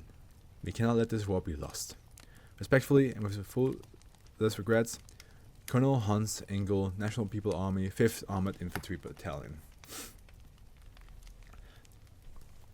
The man pulls the sheet out of the typewriter, a relic from before the war, and even the war before that. Very few, if any, of its soil are left, much like its owner, and carefully folds it. He slides it into an envelope and places that into an interior pocket of his worn and faded dress uniform. A rapid series of tremors rocks the small office. A rapid series of tremors rocks the small office, indications that he does not have long. At his side, a semi-automatic pistol banks almost never used. He draws it, slides the magazine out to be sure that it's loaded, replaces the magazine, retracts, and releases the slide, puts the muzzle under his jaw, and pulls the trigger. Interlude. A dozen men, an undisclosed location in the Himalayan foothills, February 1st, 1950. A dozen men dressed in green army fatigues and just as many children, not soldiers. Well, the children are soldiers in this story anyway, so. Most of them are orphaned infant girls, many of them deformed or otherwise undesirable. Wait. Most of them are orphaned infant girls, many of them deformed or otherwise undesirable. What do you mean with that sentence? Wait on the edge of a forest in a place few people know of and even fewer speak of as the moon begins to rise. The only lights are the stars and small oil lamps. The men can see their breath in the cool air. Two of the men are speaking. So, what will happen to them? The shoulder of the two men brings a cigarette up to his scarred mouth. Whatever it is, it's worth it. Besides, they're orphans. No one will miss them. So you have to wonder, June. What do the Yizu do with them? What could they want with them? Whatever it is, it's worth it. The short, scarred man takes a long drag from a cigarette and continues to stare into the bamboo, not looking at his co-worker once. How could you be so sure? The man takes a cigarette from his mouth, flicks it in the ground next to his boot, and stamps it out. Where are you from, Fang? Well, Fang. Actually, no, it's Fang. Or is that just Fang? Yeah, Fang. Pardon? I said, where are you from? It's a simple question. The man is taken aback by the question, and a change in his posture shows it. A small village north of Baoshan. Dallin nods and reaches for another cigarette. After a second, he offers the taller man one, an offer that is quietly refused. So you never have to deal with the Bien Greasy, then? They kept bombing us because the Americans, the Flying Tigers, had been stationed in Baoshan. Is it like Baoshan? Yeah. Everyone was bombed. Did you ever see the actual army face to face? For this, the tall man can only answer in the negative. Well, I'm from Nanking, and I got to see the filthy Hongchun a lot. They were the last thing my mother, my brother, and my sister ever saw. June. June? I'm sorry. Sorry? Sorry? You're sorry. No, you're not sorry. You weren't there. You didn't see what I did. You didn't have to bury anyone after seeing what those dogs had done to them. If you were truly sorry, you'd be just as willing as I am to do anything, to make sure our country is never subject to foreign abuse ever again. That's why it doesn't matter. That's why it's worth it. That's why we're giving these orphans to the wild men in exchange for weapons. Because whatever these children are going to experience, it's nothing compared to what our people have already seen. I mean, that's very cynical to say that. To what they're protecting the future from every seeing. I mean, like, you're like, oh, whatever these children will see, it's not going to compare to what I witness or experience. I'm like, you don't know that. From all you can tell, there might be torture for like all eternity. Like, you don't know that. At this point, the man Nishan has stopped, and he slowly catches his breath. As he does, a small red light appears in the forest in front of a small group. It's quickly joined by another, and then perhaps a dozen more. Lights out! Lights out! The other men are quick to concede. As the sound of footsteps in the underbrush becomes audible and slowly grows louder. June, the man from Nanking, steps forward as a singular light begins to approach the tree line in a small clearing. Stay here, Fang, and that goes for the rest of you too. Quietly to Fang, he says, if we're not back by sunrise, assume that the deal's gone badly and just head back. Do with it, Tice, what you will. The man steps off into the brush by himself. Slowly, the red lights disappear as the sound of breaking brush seeds to the night. Despite his fears and the fears of his co-workers, the man returns just as the sun begins to rise through the bamboo, accompanied by a lone engineer. As an engineer inspects the stock, the man walks over. As the engineer inspects the stock, the man walks over to where his fellow stands, pulls out a cigarette, lights it with a shaking hand, and turns to the group. Leave the offering. The others will take care of the rest. Quietly, quickly, they leave the forest, not looking back. The city of Fawn whole year of the revival 54, night 11 of the season of the warming north.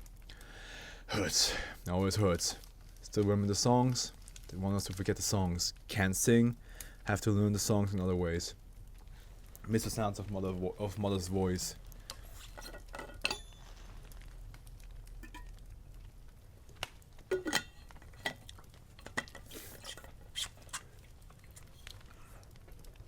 No mirrors. Not allowed mirrors. Still looks at a reflection when I can. Well.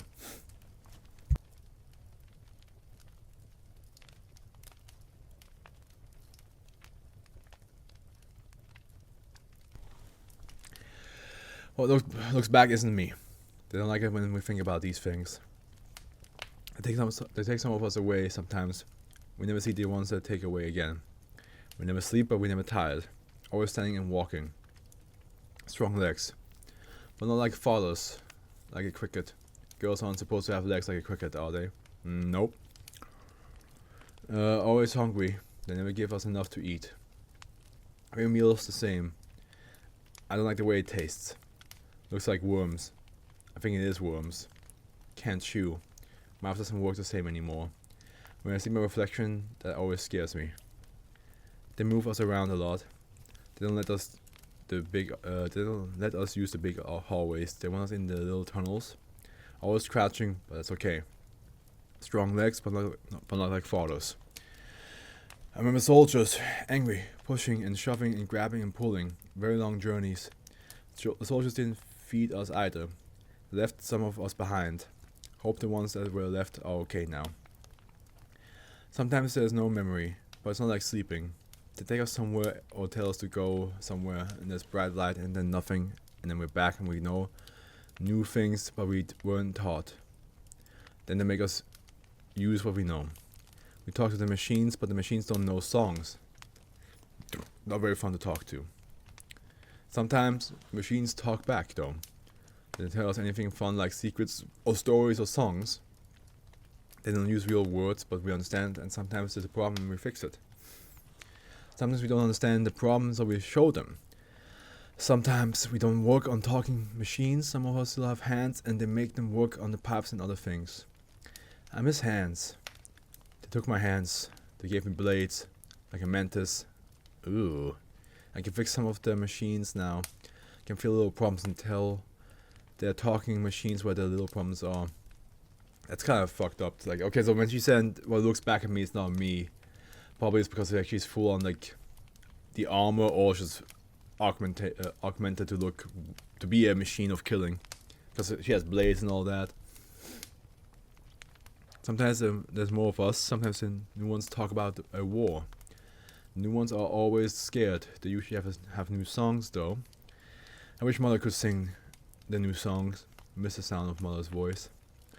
We're in a new place. They made us ride in a strange train for a very long time. Many of us in a small space. No sitting for a long time. That's okay though. Strong legs, but not like falls like a cricket. New knowledge without learning. Strange knowledge with machines. Machines that attach to people. Don't like this new knowledge. Don't want to use it. They brought children to us. Scared. Dirty. Lots of children. I haven't seen this many children in one place for a long time. Singing would help, but can't sing. Try to talk to the children, but they can't hear me. Have to help them. Put weird machines on the children. I don't like this. I can't stop. They make me do it. I'm sorry, I'm sorry, I'm sorry, I'm sorry, I'm sorry, I'm sorry, I'm sorry. No, please, why are you making me do this? They're just children, please stop, I'm so sorry. I tried to stop them. They take me away now. The others didn't even stop to watch. Except one. They're with me now. They're taking both of us. I try to sing, but I can't. But I tell the songs I know. Miss the sound of Mother's voice. Is the epilogue long? No, good. The bridge of the Starship Endeavour shipboard date 089-10th-13th. A space. Oh, it must be. Wait, okay. Spacecraft several kilometers. Must be like 2089, maybe? Who knows? A spacecraft several kilometers long has just entered a stable orbit around the small blue world. The commanding officer, a severe woman in her late 40s, but aged beyond those years, stands behind her chief communicating officer. Across all channels, ma'am? Yes. Send it. A few strikes on the control surface and the task is done. Ensign Fraley, tell our helmsman to enter high orbit and activate the stealth systems. Inform me immediately if we receive any communications from the surface. I'll be in my quarters. Yes, ma'am. The young officer quickly steps off to carry out the command. As the captain reaches her quarters, she can feel the ship begin to vibrate as it moves to its new destination. She sighs and wonders if the struggle for her people have faced for millennia has been for naught. Capital City, year of the Reformation, 1004, 13th night of the season of the cold north. A message has just been received by all major radio observatories all across the continent source. Unknown. A basic translation has been created and prepared for the High Council review. All is forgiven. What happens next is in your hands for now. But we'll not wait forever. Let us come home. Whew. As we see Chapter 3, the soldiers from the hidden city, in Chapter 5, the old soldiers from the New York. As Howard said, maybe that means it's not done yet.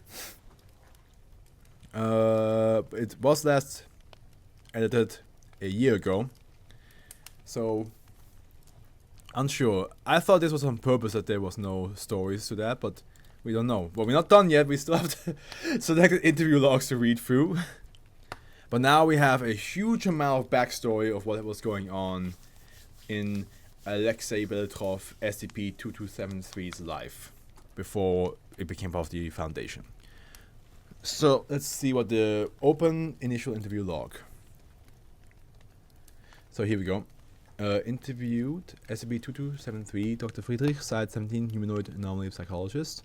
Forward, interview was conducted primarily in German. SCP-2273's ability to speak using AM radio has been ascertained during recovery. Friedrich in Russian. Hello, can you hear me? Your accent is atrocious. Yes, I can hear you. Let's speak in a language I know you understand. Ah, yes, alright. I'm told you answer to the name Alexei Belitrov, is this true? Let's go with the pleasantries. I am a prisoner of war, and you are my interrogator. You killed my men, tortured me, and left me to die in the wilderness.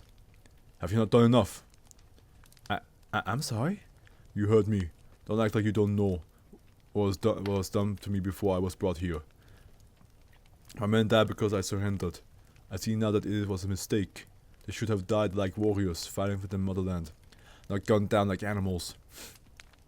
I thought I could end the war for them, give them much deserved peace. Instead, they are dead. Likely not even buried but left to rot. And I am here, being interrogated by some skinny in an American concentration camp. Alexei, do you know where you are? No, and it does not matter. You will not break me, filthy dog. Okay, so he thinks he's in a concentration camp. Also, he's probably not aware that like the war is long. Like, when was this? It doesn't say what year this was taking place, but. And transcript closing statement: SCP-2273 remained largely unresponsive after the final transcript remarks. Dr. Friedrich opted to discontinue the interview shortly thereafter. Following this interview, Dr. Friedrich puts forward a request to provide SCP-2273 a limited amount of low-level information regarding the Foundation in order to gain SCP-2273's trust for the incorporation. Yeah, I mean, you have to. He thinks you guys are like the people he fought against, which... Yeah. A standardized briefing introducing sapient anomalies to a highly restricted overview of the Foundation and its mission has since become standard operating procedure, in part due to this incident and others. Oh, okay, interesting.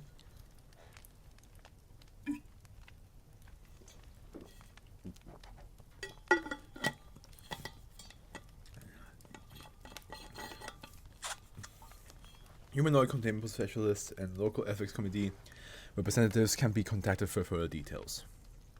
Then we have interview 2. So we're back with the same people. Interview was conducted in German 6 hours prior to interview. SCP-2273 had been issued an outdated copy of Level 1 Researcher General Debrief in an attempt to make it understand the nature of its containment. Alexei, are you ready to talk? I understand now. You're not dogs. You're crows. I'm sorry? Crows. It is a Red Army officer slang for you people. You do not fight in the war. Instead, you steal weapons from both sides for whatever purposes. Containment, I suppose.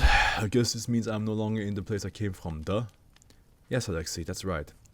We need to find out where you came from, so we might be able to figure out how you got here and possibly come up with a way to get you back. Do not lie to me, Skinny Crow. You are going to keep me in this cell forever. You and I both know this. Fine. I won't lie to you. Yes, you will probably spend the rest of your life in this facility, but it doesn't have to be entirely miserable. If you help us, we'll see what we can do to help you. Please, just let me be for a while. Alright, Alexei, take your time. We'll talk whenever you're ready, okay?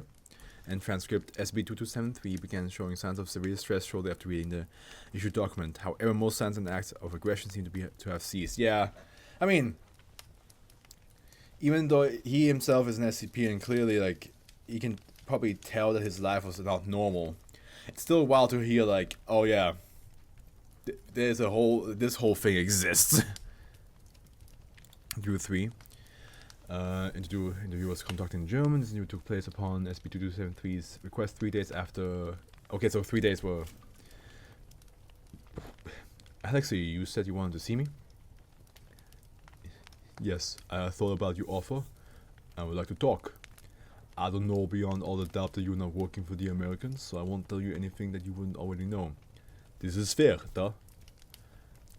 Yes, I suppose it's fair offer. Okay.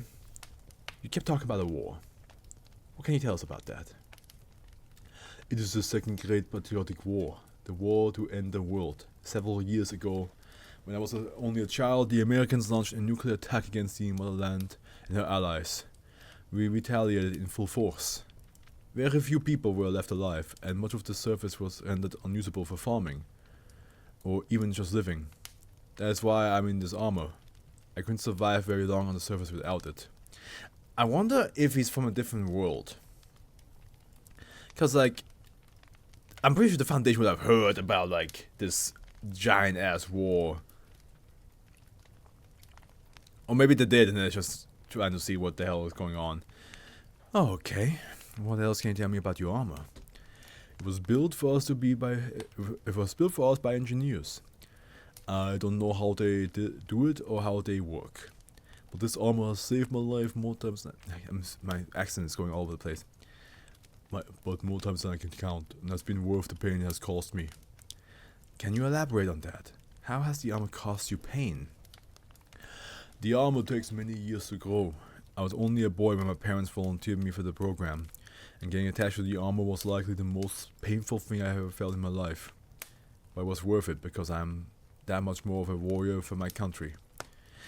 Everything feels, I feel. Everything it sees, I see. Everything it smells or tastes or hears, I smell and taste and hear. Everything it thinks, I think. I'm sorry, your armor thinks? Yes, but not how you and I think. It identifies targets, weapons, ammunition, supplies, friends and foes. Objectives to be captured, terrain features, hazards. It helps me to formulate battle plans when I'm acting in my capacity as an officer, and helps me to fight a war when I'm acting in my capacity as a soldier. You already see how it helps me speak to my men and my superiors from great distances. It lets me hear the enemy from a great distance as well. This armor has served me well. Okay, I think I understand. Can you tell me about how you got the wounds on your shoulders and arms? When you found me, I had just been captured by the Americans. They have forcibly removed my weapons and my supply pack, creating these wounds. They did this with all my surviving men. Then they identified me as a commanding officer and took me aside. They shot my men shortly afterwards. I thought you were the same Americans who had captured me. I still don't trust you, but I don't believe I have a choice. What can you tell me about how you got here? Do you know? I don't know how I ended up here. All I remember is a bright flash of light, then all the Americans were gone. There were trees that hadn't been there before, but I was very deep in American territory, and I didn't believe they would dispose of an officer such as myself so easily. So I began sending encrypted distress codes and wandered the forest until your men found me. Is there anything else you would like to know? No, Alexei. That's enough for now.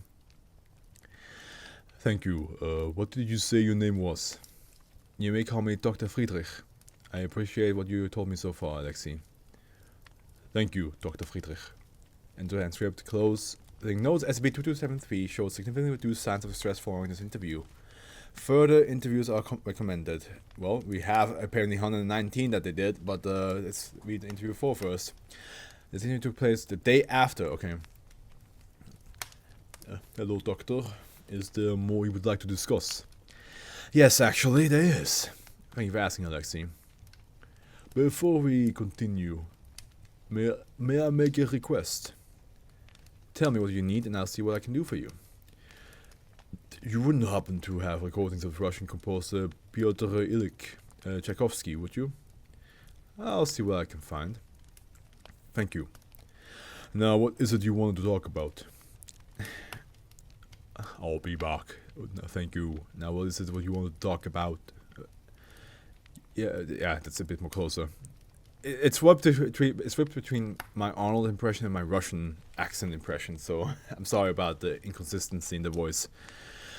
Yesterday, when we were speaking, you mentioned that your suit was built by engineers. What can you tell us about them? Well, they cannot live unprotected on the surface like you or I, but I don't think they have ever built armor for themselves. Well, why wouldn't they? Do you know? I'm not sure. I think it's because only I think it's because only soldiers wear armor, and it's not their war. What do you mean it's not their war? They're people too, aren't they? Oh, please don't. Okay, thank God. Crow, you not have engineers here in this world? They are very much not like us. They fear the sun and have coats like beasts. SCP-1000. That, oh my God. Let me look what this one, what SCP-1000 was again.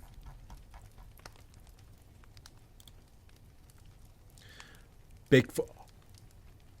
Oh my God! Really? Them? They're involved in all this?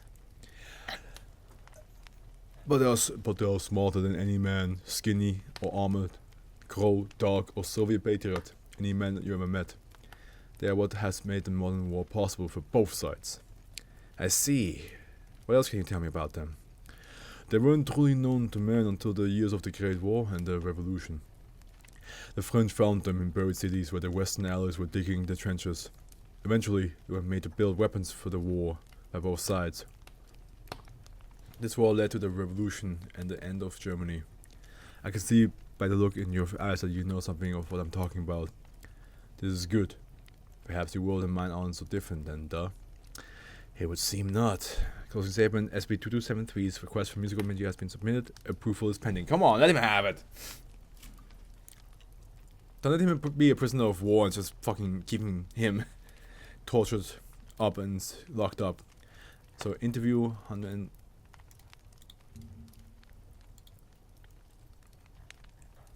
Oh my God, there's more? There ain't no way there's more. Ugh. How long is this? Oh, it's not that long actually. Dr. Friedrich, interview was conducted in German. This interview took place as part of standard weekly interviews. At this point in time, SB2273 had been in containment for approximately 2 years. 2 years, okay? Okay. Hello, Alexei. How are you feeling this afternoon? Well enough, Doctor. The last books you've given me have been interesting. This traveler through time from the Englishman novel, he reminds me of myself. How so?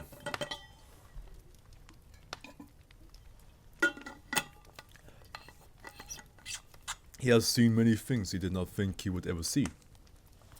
His travels have taken him to dark places he wished he had not been. He saw the world die, and he has gone somewhere he cannot return from, leaving friends behind. This is true for me also. I see.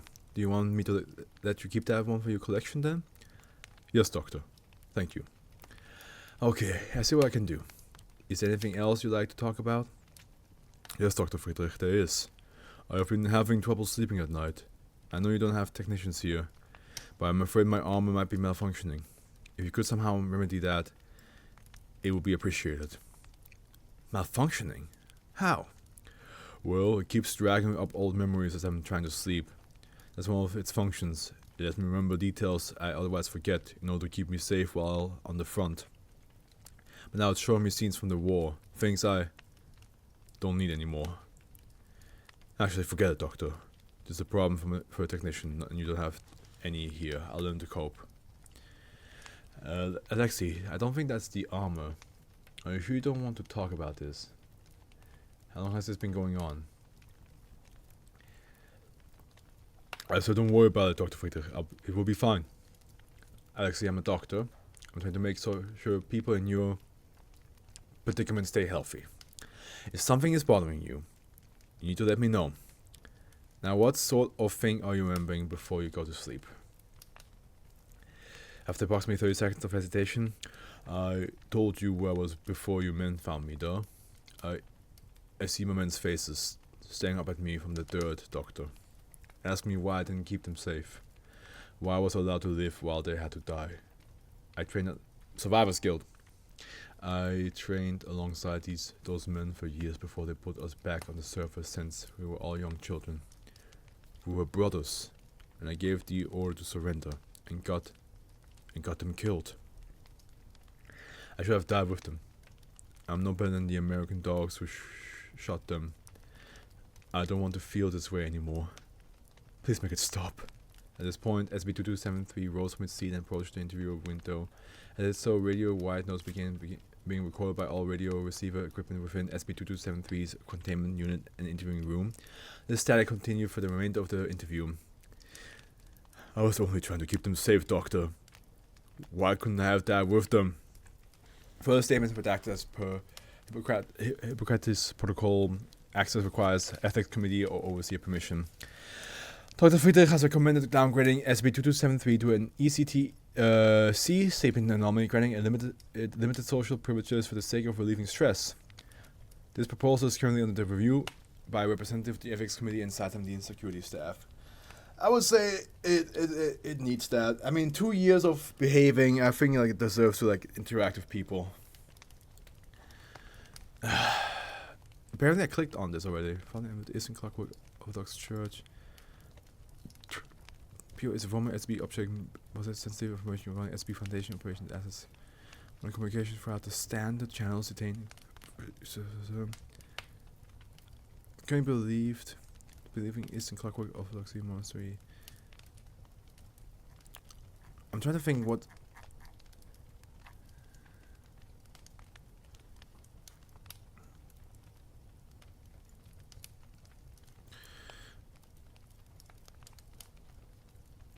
How do you like find out which tail is connected to which SCP? Because I know this is like directly connected to SB2273, but this was already darkened red, which means I clicked on it before. So I'm trying to figure out like. Let me see.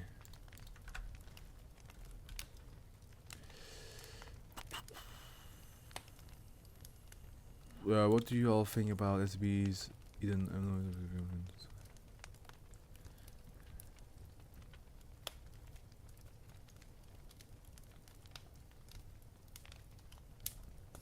Okay, I will read it though. I think we're already this far in. Might as well. At least there's only 8.5k words left afterwards. So okay. Course of action: monitor communication through standard channels. Detain. There we go. Detain if information leak is detected. Updated 2063 11th first. Monitor known and suspected points of contact. Carry out information control measures if information leak is detected. Priority low. Status currently believed to be living in Eastern Clockwork Orthodoxy Monastery in Volgograd Oblast, Russia. Updated 2063 11th first. POY deceased. Interred in the graveyard of the Volgograd Eastern Clockwork Orthodoxy Monastery. Background information. POY was contained as SCP-2273 by Foundation from 1989 until 2018. Upon hypothetical lifted veil scenario 2217 having been realized, SCP-2273 was released alongside all other applicable Type C sapient anomalies. Hey, so he became Type C. Nice. With provisional POY status. POY was given passage to Volgograd Russian Federation through the Monocharitable Foundation. MCF Anomaly Reintegration Project. POY sought employment with Russian Federation government but was denied due to the anomalous status. POY participated in televised radio and online interviews but was unable to find permanent employment. In April of 2020, POY-1 contacted the MCF Volgograd Office for Anomaly Reintegration or OAR seeking discrete relocation. MCF internal documents indicate that several displaced anomalous entities have been taken in by various religious entities, including the Eastern Clockwork Orthodox Church. 3 weeks following his contacting the MCF Foundation, assets became unable to track POY-1. In April of 2021, POY-1 contacted SCP, formerly Dr. T, Site 17 humanoid anomaly psychologist, through written correspondence. Following lifted veil scenario 2217, all Type B and Type F sapient anomalies were allowed to assume/resume citizenship of the respective states and allowed to certain privileges. I have to open the window after this. Such as controlled correspondence. Despite the need for continued containment, at time of writing, Type A sapient anomalies remain in isolation per Ethics Committee ruling 926433 dating 29th November 2029. PY did not disclose his location, and the listed address was unknown. Fuck, it's actually warm here now.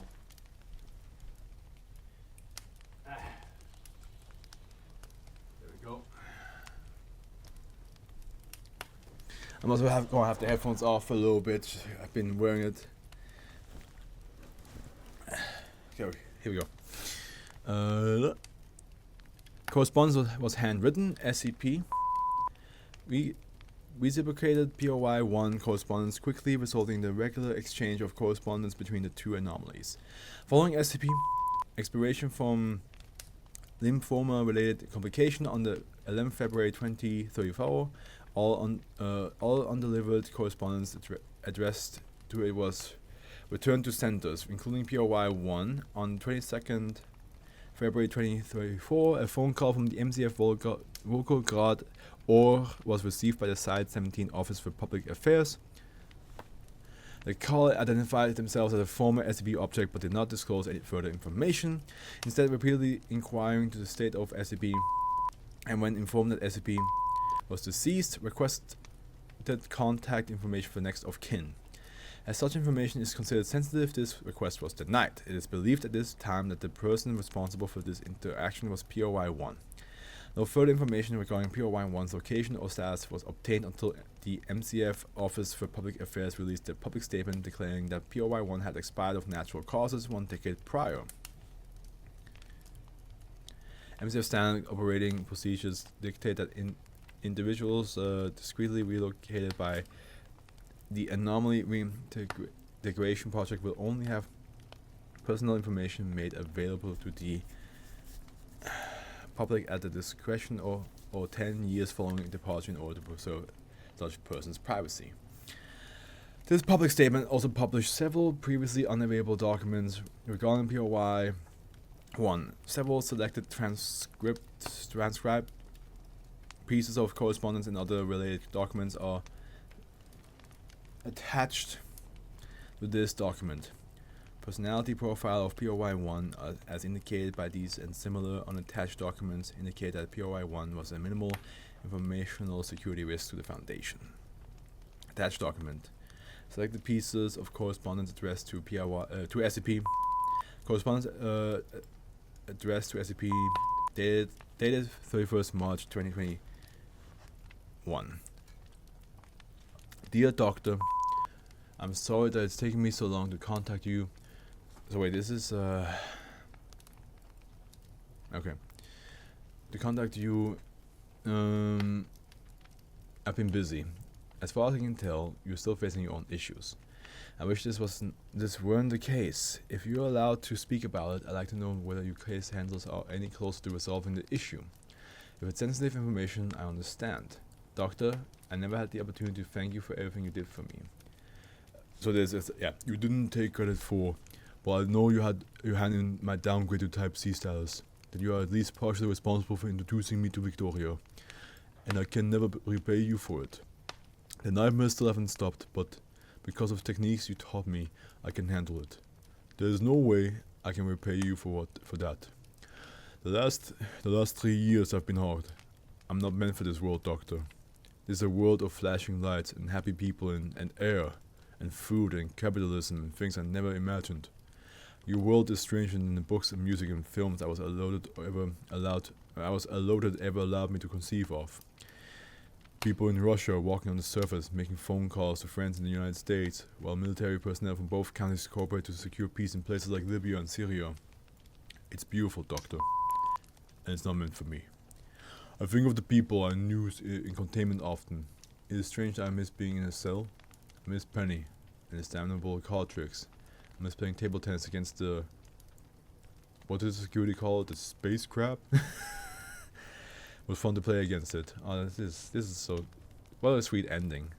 I mean, not even halfway through this, but I can tell it's gonna be sweet.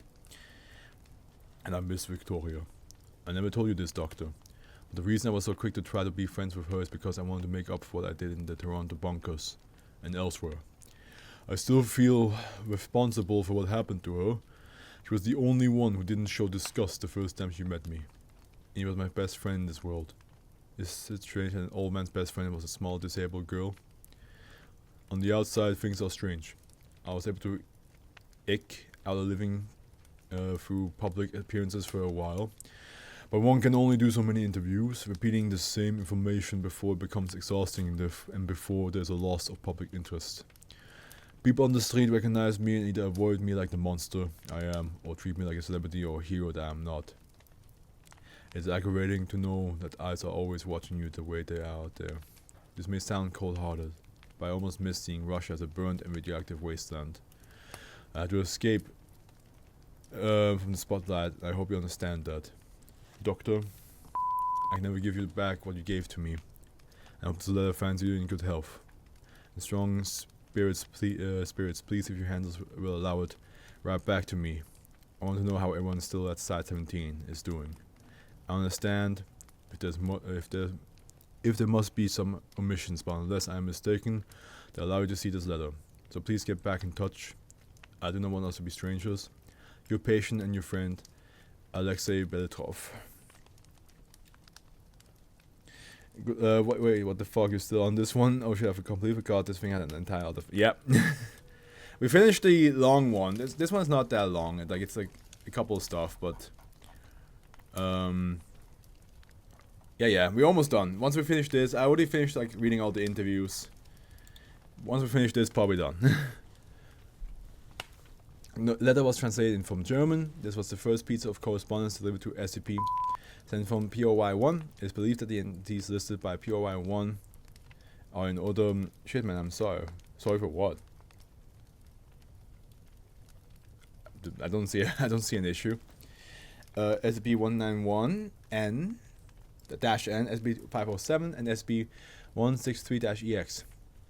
At time of reception, there was no reason to believe that POI-1 had any information regarding any of these anomalies that had not already been declassified following the lifted rail scenario 2217.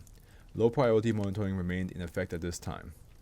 Correspondence addressed to SCP, dated 4th December 2022.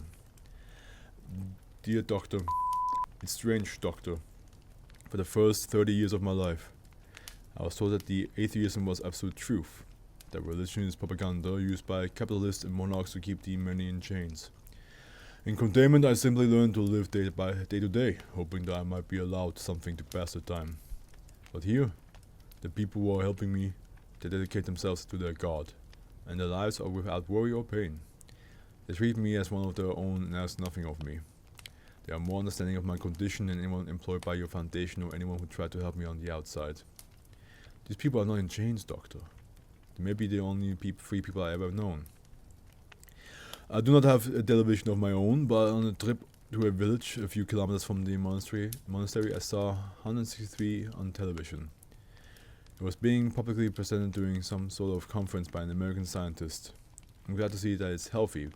Perhaps more public knowledge of its existence will lead to some resolution of its homesickness. I could never tell when it was happy, but I like to think it enjoyed our games. On a similar note, I saw that Penny's published an autobiography. One of the clergymen here ordered me a copy. It should be here in a few days. I wonder what he has to say. From what little he was allowed to tell me, his experience with the Foundation had been unique. But I suppose this is true for all of us who have lived on the inside of containment cells. Maybe there's nothing to be learned there at all. It feels strange to say this, Doctor, but for the first time in my life, I started praying. I pray for people I've never met, for people I've lost. I pray for Victoria and Penny, and all of you crows. I pray for your health, Doctor, and hope that someday you will be able to walk as a free man. Please, write back when you can. Sincerely, Alexei. P.S. I finally quit avoiding the issue and have written a letter to Penny. I deliver it when I deliver this, and will let you know if he writes back. Thank you very much for giving me his address. The letter was translated from German. Signature line was written with a calligraphy pen. The first apparent time such a tool has been used by POI-1. Analysis of ink and paper indicated that it was not factory produced.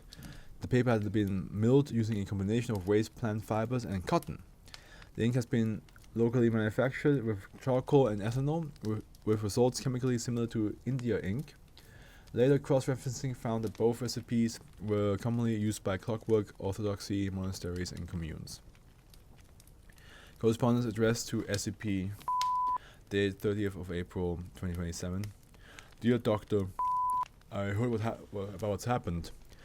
The people who relocated me, they don't want me to return to Site 17. Ever since I've been released, people have assumed that I faced abuse, or even my current condition because of the Foundation, and these mana people are no different. I call you when I can. If you could give me a good number to reach you at.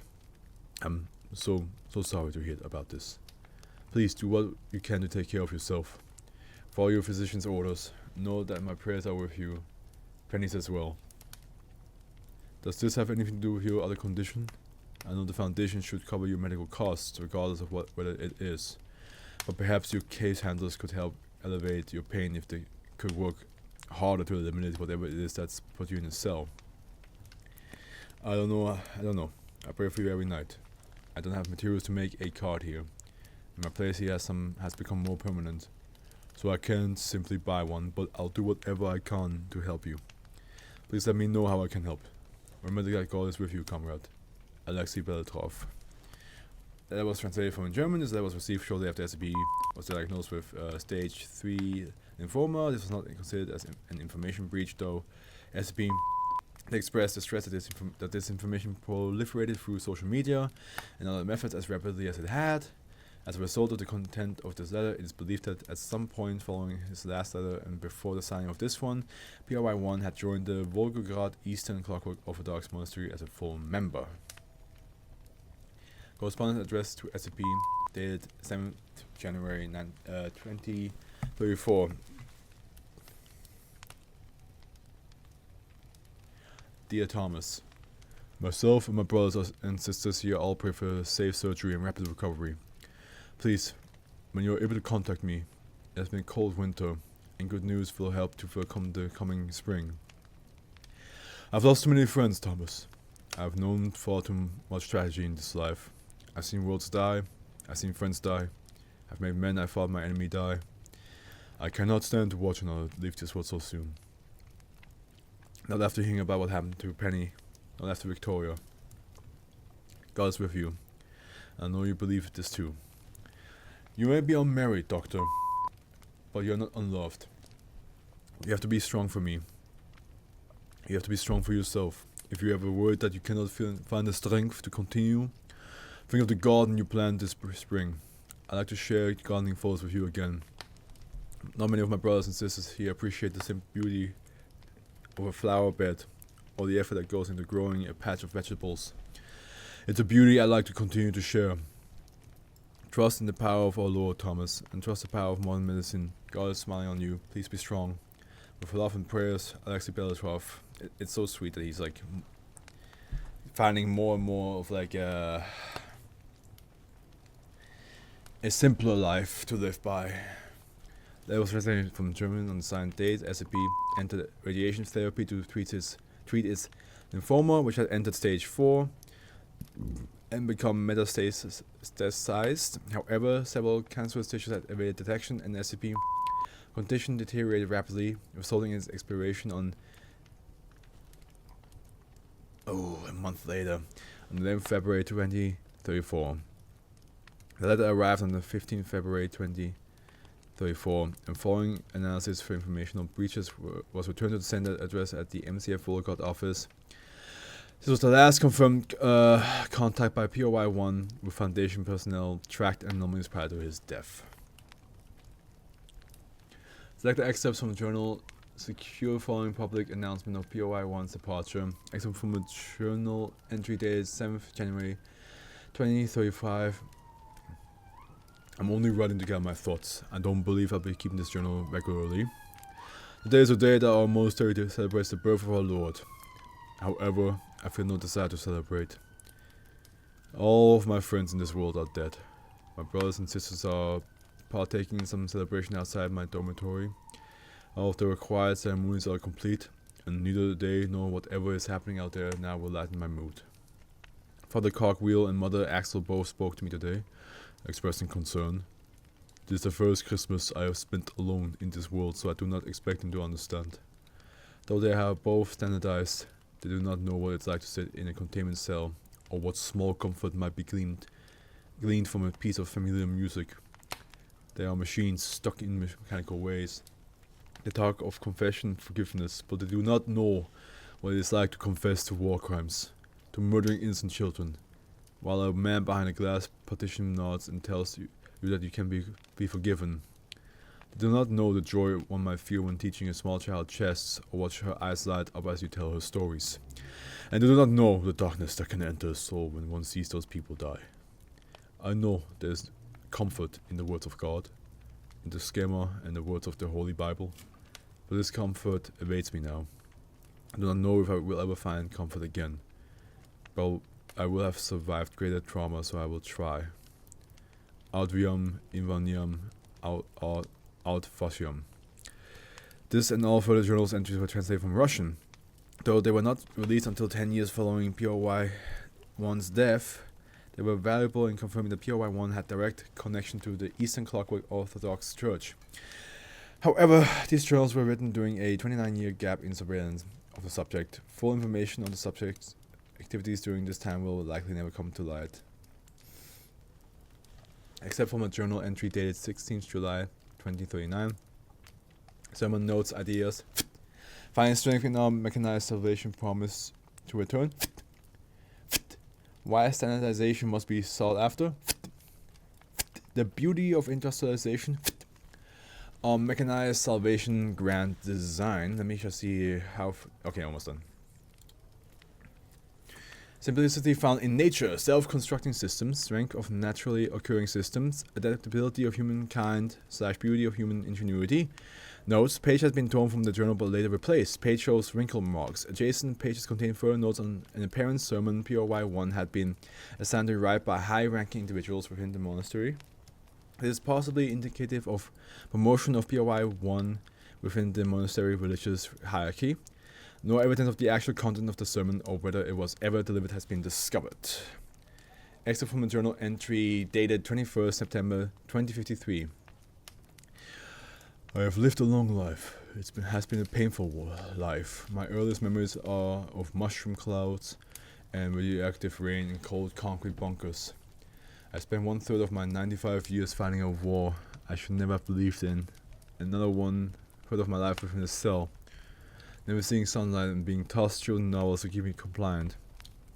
It has only been the last third of my life so far that what I strongly believe to be the final part of my life, that I have seen, O Goddess, light and mercy. I know that I am a sinner, and that prayer over mother's life as the one I have lived will not be enough to earn our Goddess' forgiveness. But this does not concern me. I have sinned and will pay for my sins in kind. She has cursed me, such that I may not be standardized, but she has also blessed me, that I may see the wicked in humanity and may be equipped to speak out against it. I am not concerned that I will pay for my sins, but rather that I have not fulfilled my purpose in her grand design.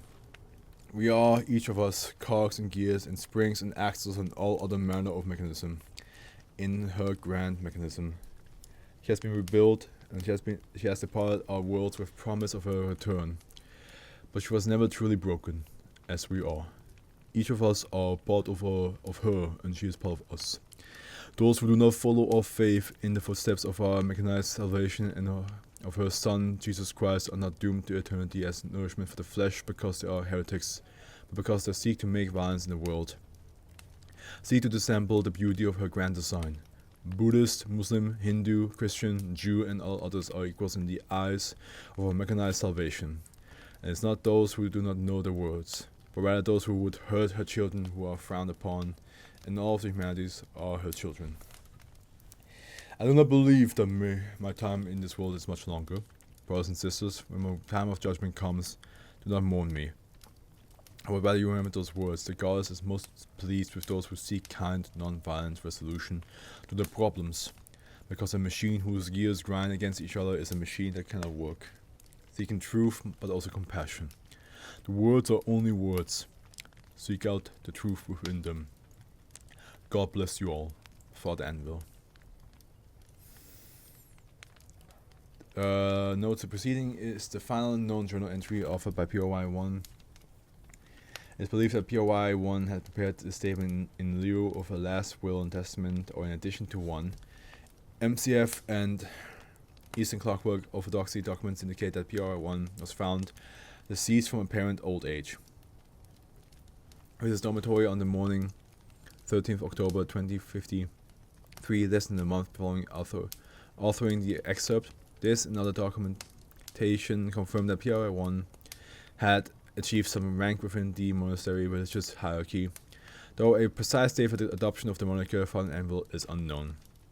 Closing remarks. At this time, it is believed that POI-1's remains are interred within the graveyard at the Eastern Clockwork Orthodoxy Monastery, where he spent the last years of his life. There is no substantial evidence of informational leaks as a result of POI-1. I am recommending this file for closure. Agent Lakshmi Turnbow, Foundation Records and Informational Security Administration. Woo! Woo! We finished. We're done. Oh god, that was a long one. That was a long one, guys. A long good one though. Yeah, you know, war does a lot of awful shit to people. Even in the SCP universe, war changes people, and it also changes anomalies or creates anomalies. What a journey we had following Alexei Belitrov, a child soldier turned father in a monastery full of regrets, but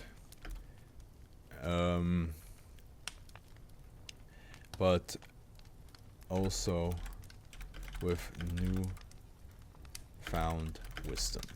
There we go. Yeah, I mean that's yeah, like I said, war. That fucks your life up.